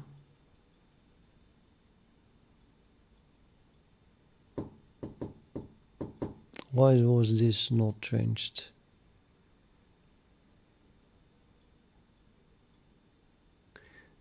Oh, right, yeah. Okay, I'll have to do that as well.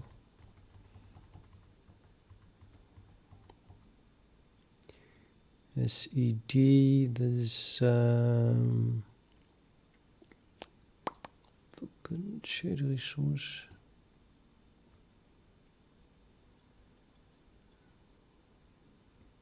Vulkan shader resource.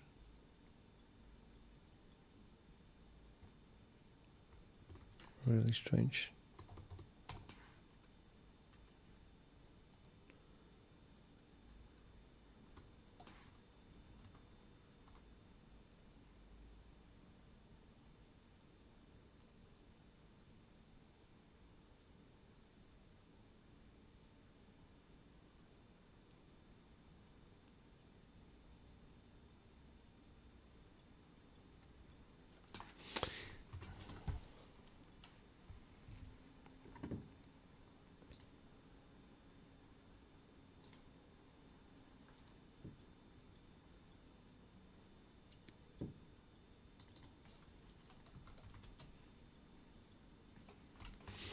I didn't move it yet. Or didn't move it.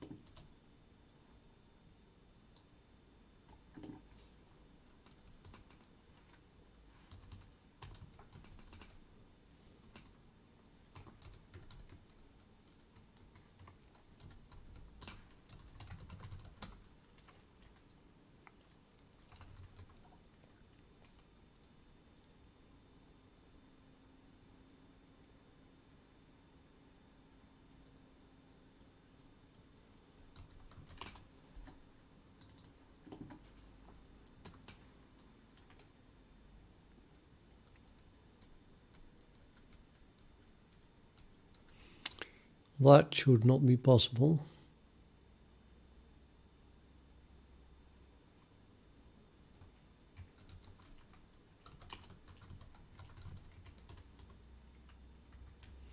That's again that thing. That thing again. I did everything except editing the file itself.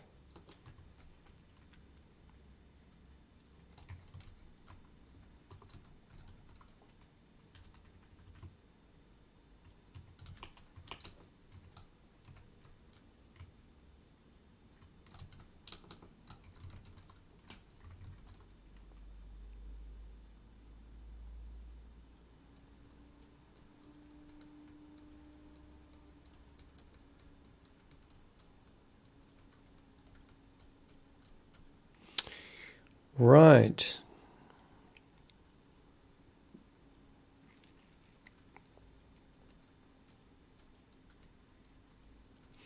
That seems to have been everything. Texture.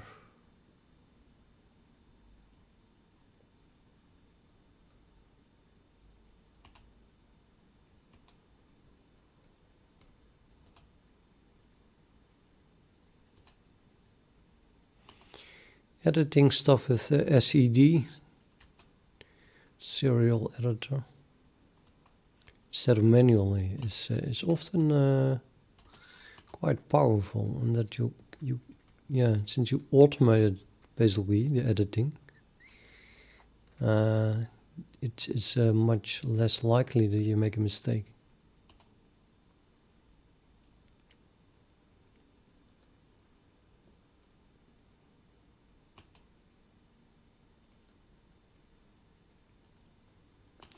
The only thing that goes wrong is the indentation of comments.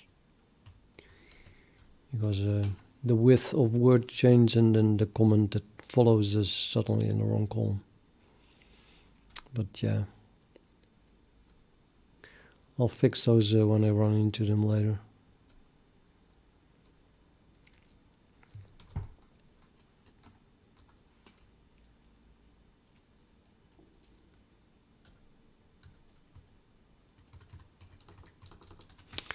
Then the only ones left are these. And they're pretty local, so this should be easy-ish. No, they're not local at all, actually. I was thinking about moving it to detail, that is move base to shader builder, shader resource, detail base, but it gets too long and base is being used in quite a few places. Maybe I should just move it back into shader builder instead.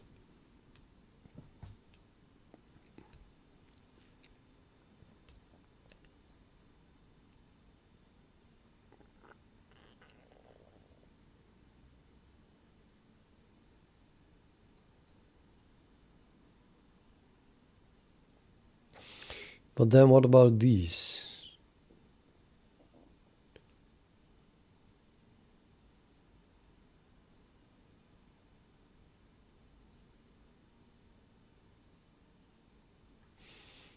So unbound arrays, Post Bunny. Yeah, good morning.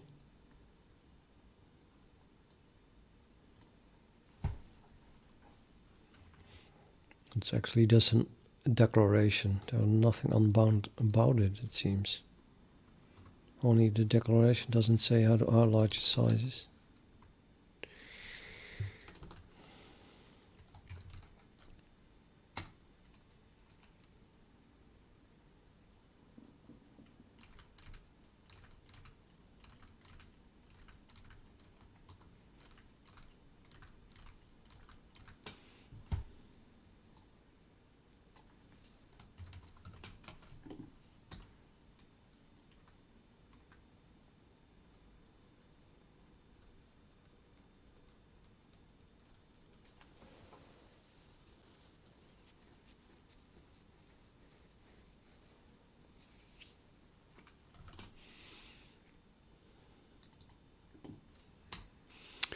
Uniform buffer base is so local.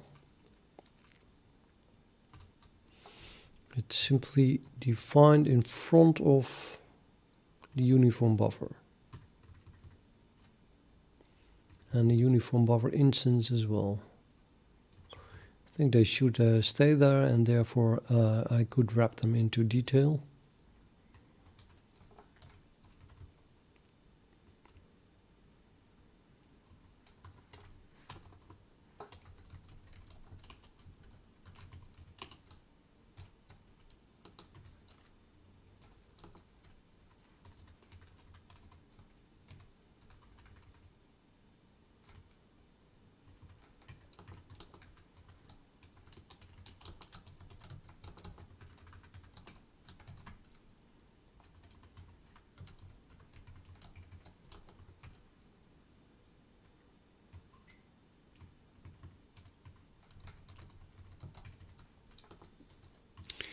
Wait, but now I'm returning it.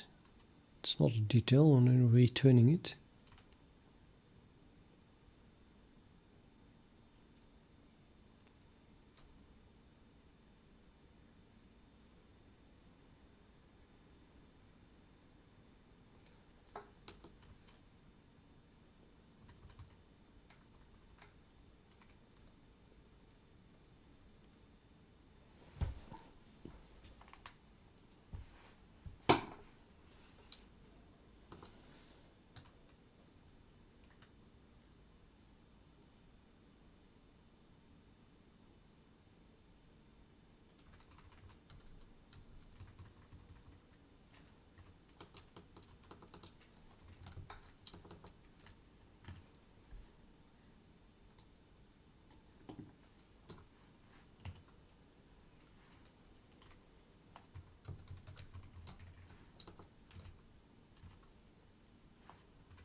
Why wouldn't that make a type of uniform buffer itself?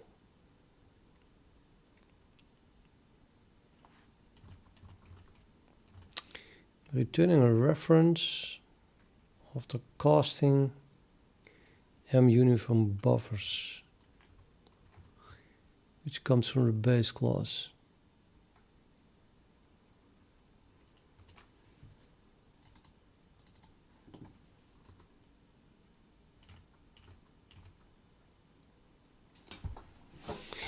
Well, and that is a vector of memory uniform buffer.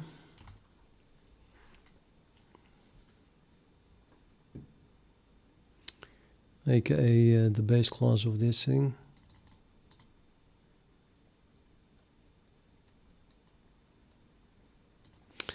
I think I can use that. Let's just move it inside here. Can I still return it if it is a private class? That will be interesting. So let's delete this thing here. And then I move it into here.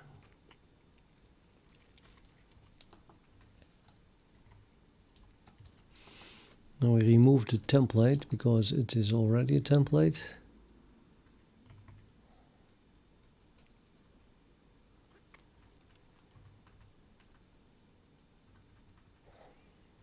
And then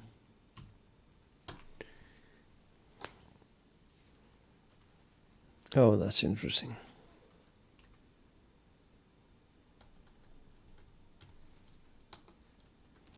I should have committed probably what I had already, because this is like crazy.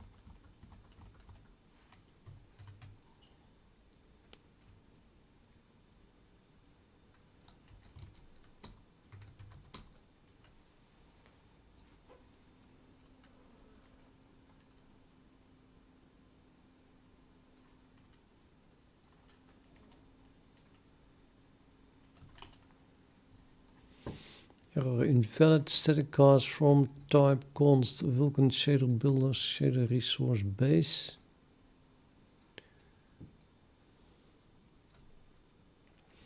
To type const Vulkan shader resource shader builder shader resource uniform buffer base reference.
Yeah, it's now in detail, but.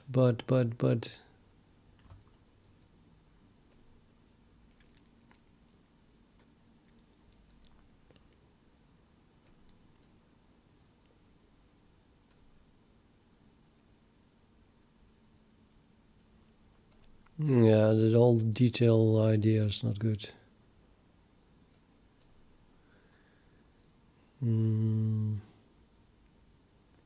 So let's just move them to Shadow Builder.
At some point I'm just getting mad and then I stop talking.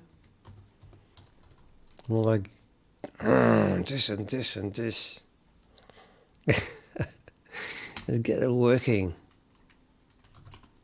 Pissed off editing. No, not like that.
Children source. Yeah.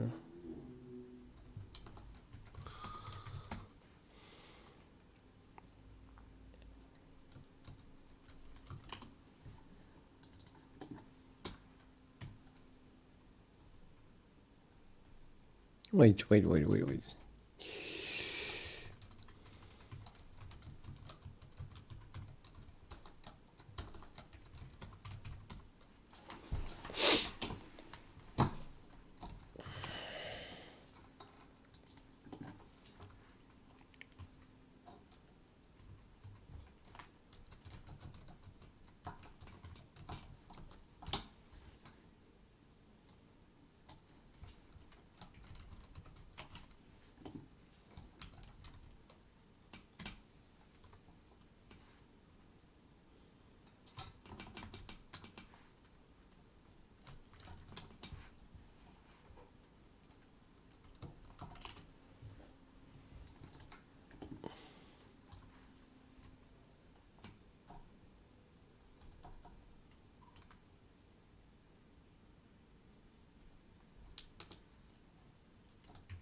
Oh. Detail has not been declared.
For declaration.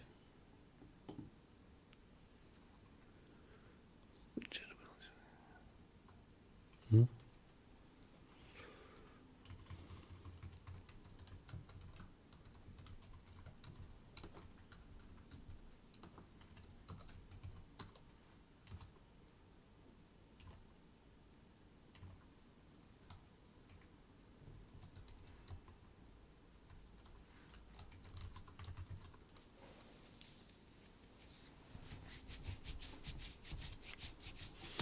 I'm cold. I forgot to turn up the heater this morning.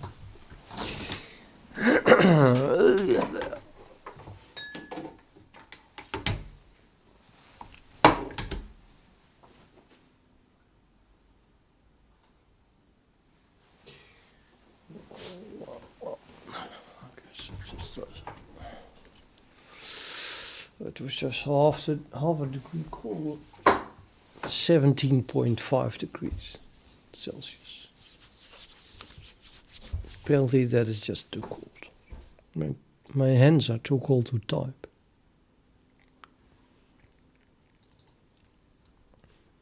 Invalid initialization of reference of types. Const Vulkan shader builder shader resource base reference. Doesn't even exist. What are you talking about?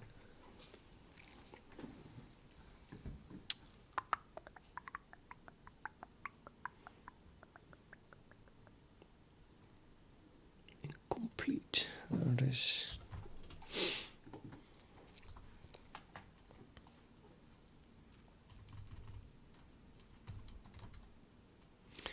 Shader resource base.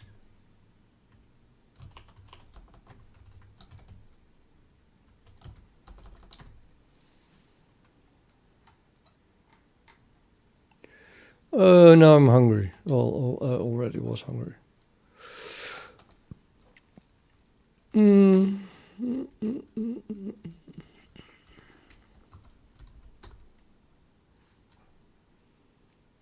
I guess is all. Yeah. So let's search for that one, and then things would work again. How long is this one going to go on? Because it's big, I think. Guess base is big. It's too short. I can hardly grab for it in a reasonable way. Base is not a member. It's more like it.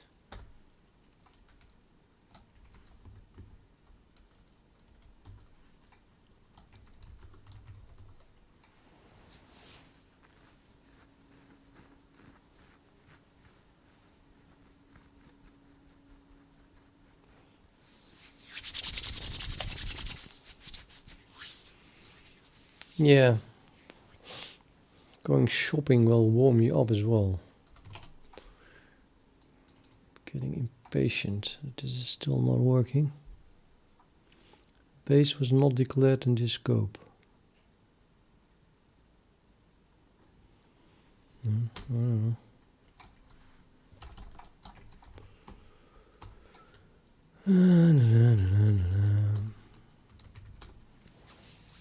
One compile error at a time.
Okay, dubious, dubious, very, very, very dubious. Should I move the base class of my uniform buffers into shared resource anyway?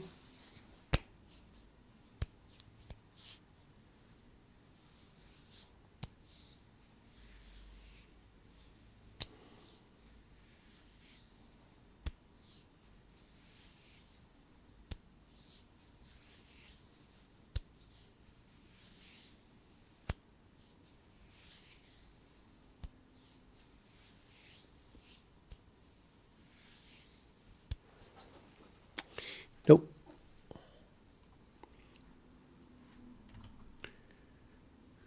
Not today. Well, then again, very, very, very dubious. Very dubious.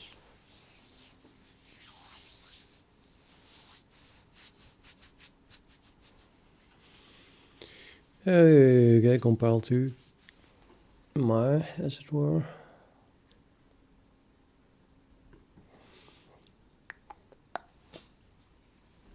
Has not been declared. And so on, and so on, and so on.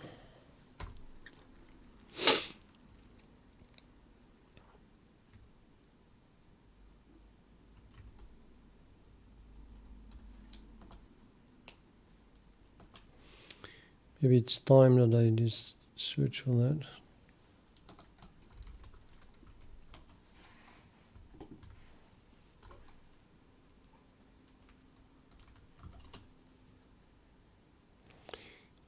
Probably should just search for that instead.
I guess I need to quit because I'll take a break.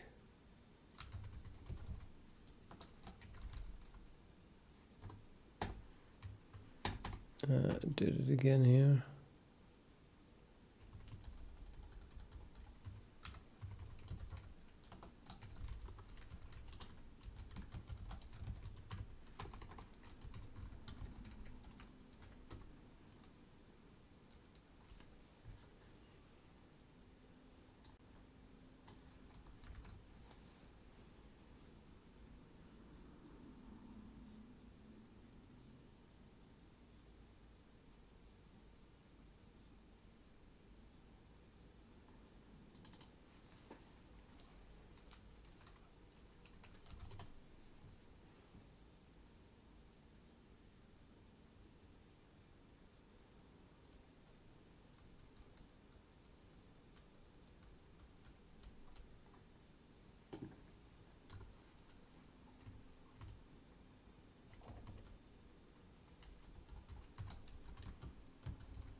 Definition of void Vulkan shader build uniform. Blah, blah, blah, blah, blah. It's not in namespace enclosing.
I don't get it.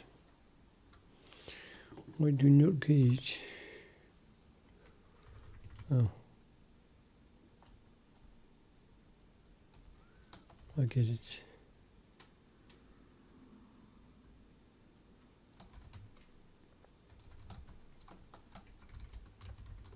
So that's what it meant.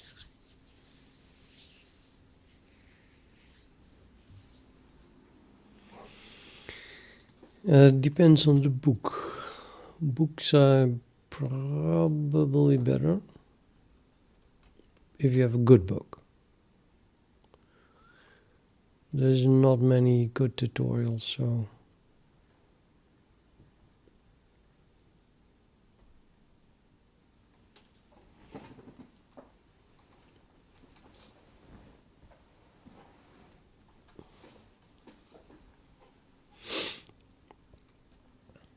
I think making a very good tutorial would be extremely time-consuming work for an absolute expert.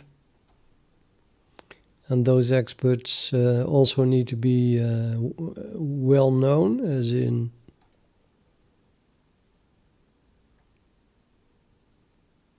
you can write a very good book, but nobody knows who you are. They're just going to say, yeah, well,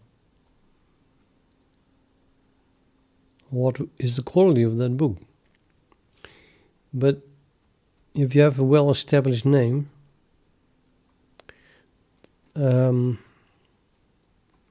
what is this guy called? Myers, for example. He wrote a shitload of books, and he's just a famous C++ guy. And everyone publishes his books, and then they get sold as well, simply because of who he is. So a guy like that doesn't write free tutorials online, I think. They rather write books so they get some money from all the work that has to go into it. So I think that the quality tends to be higher of a good book. But then again, everyone can write a book and indeed be a nobody and not know what they are talking about and get it published anyway.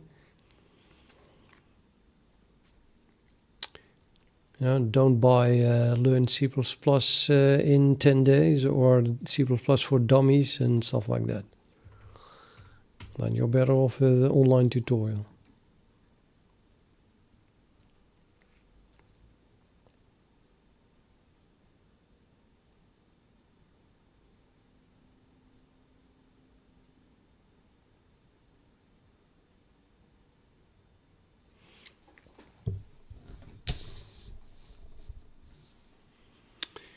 I don't think there are many good books either, actually.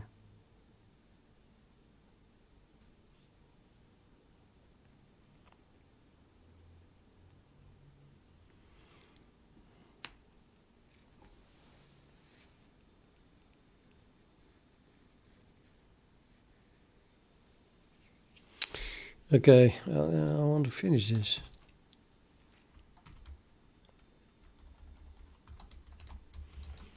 See the resource. How many more are there? I could grab for that one.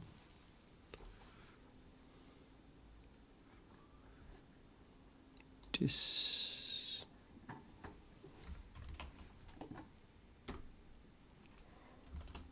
Yeah, just comments left. Just comments. But those have to be changed as well, and you will not find them when you just do compile error fixes. Data resource base.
Hmm.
I don't understand. There is no descriptor set key anymore. Not that I can find. Well, there is one, but in a totally different thing. Set key preference. Nah, it's not related.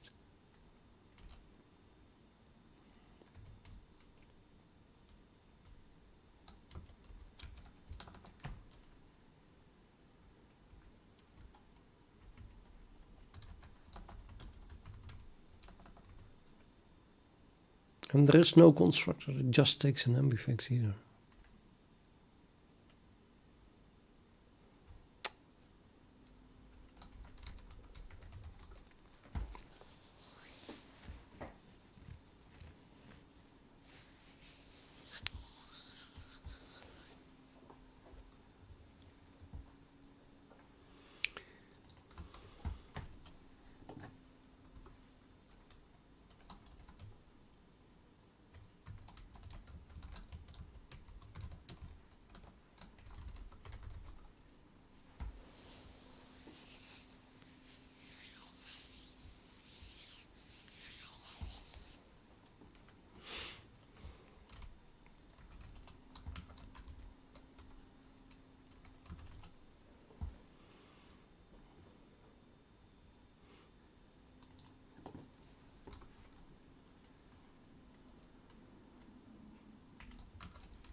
And there's 8 more, right?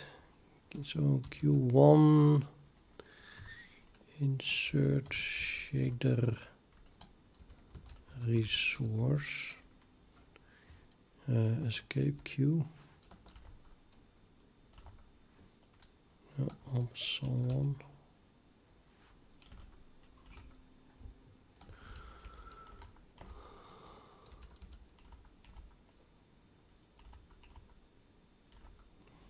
Do we go around now? I think so.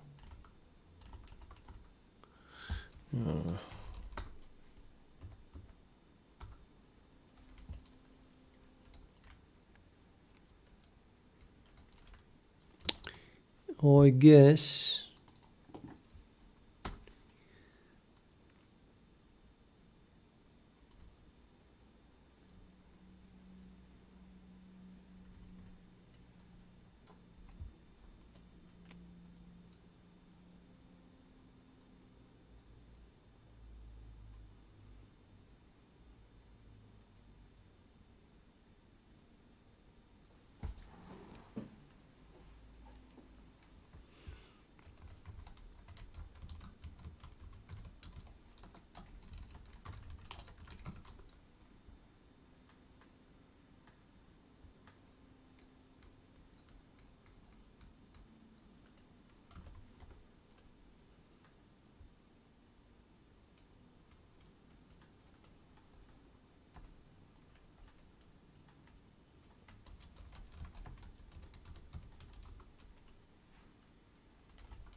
So strange. Okay, there's a create access, but it's a private task mutex.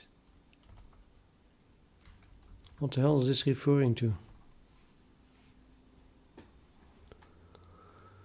Sorting them by create access type pointer will do.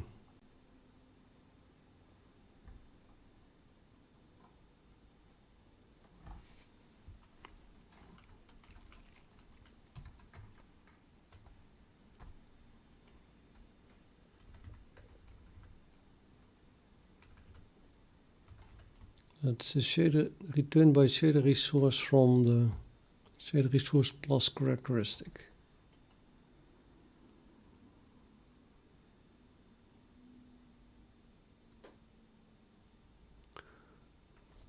I guess shader resource here returns, yeah, shader resource base pointer.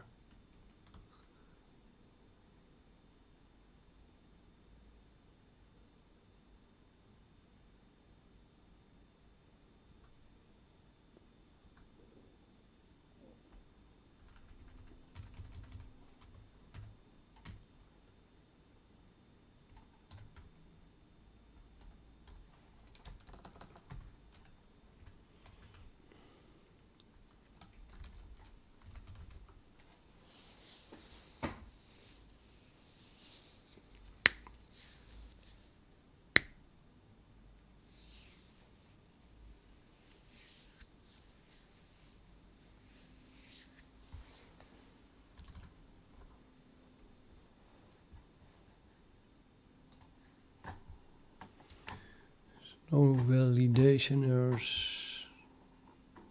Yeah.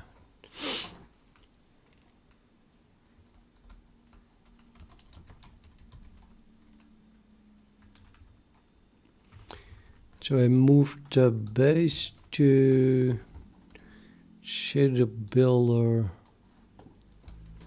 shader resource base.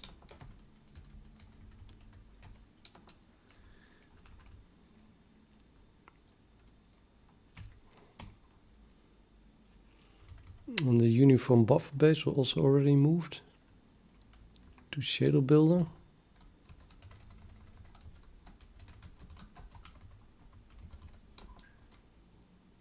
And they set mutex and set handles, I think also, because that was included in the same namespace. Yeah.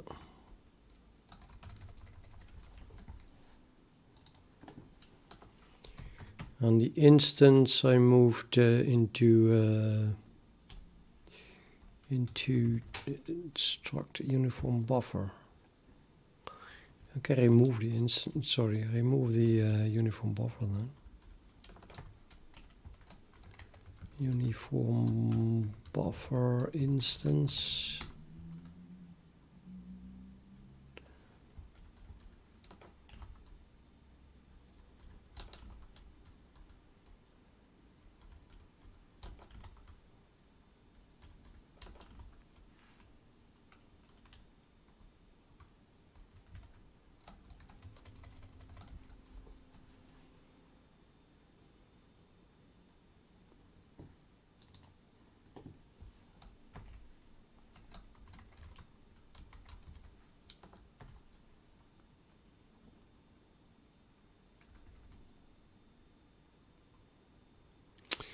I think I got all of them then.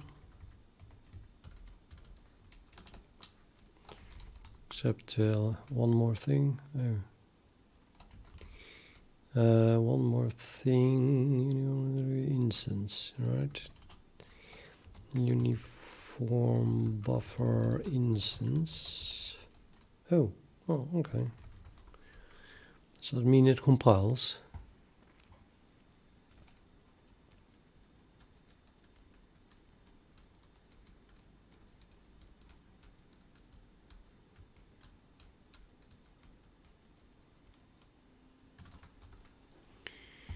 Okay. So, well, yep.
Let's fix them all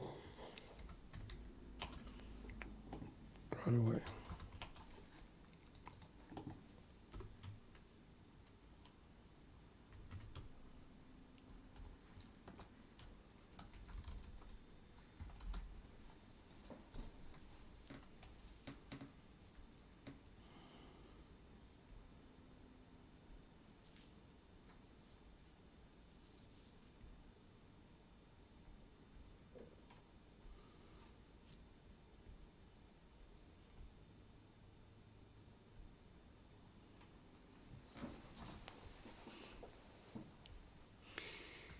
Now I'm trying to think of what I have to buy at the same time. But I don't know. I think I have everything except my breakfast. I need to buy fruit, that's for sure. Is that everything? I think so.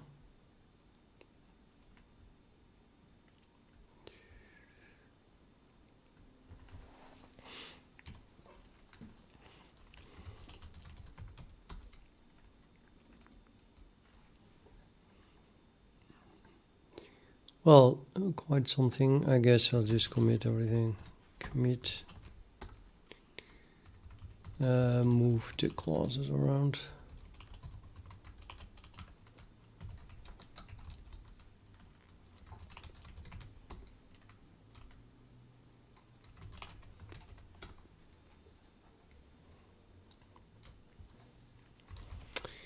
Yeah, I didn't compile it. I didn't try to compile it. Oh no, now it's going to fail, and I pushed it even.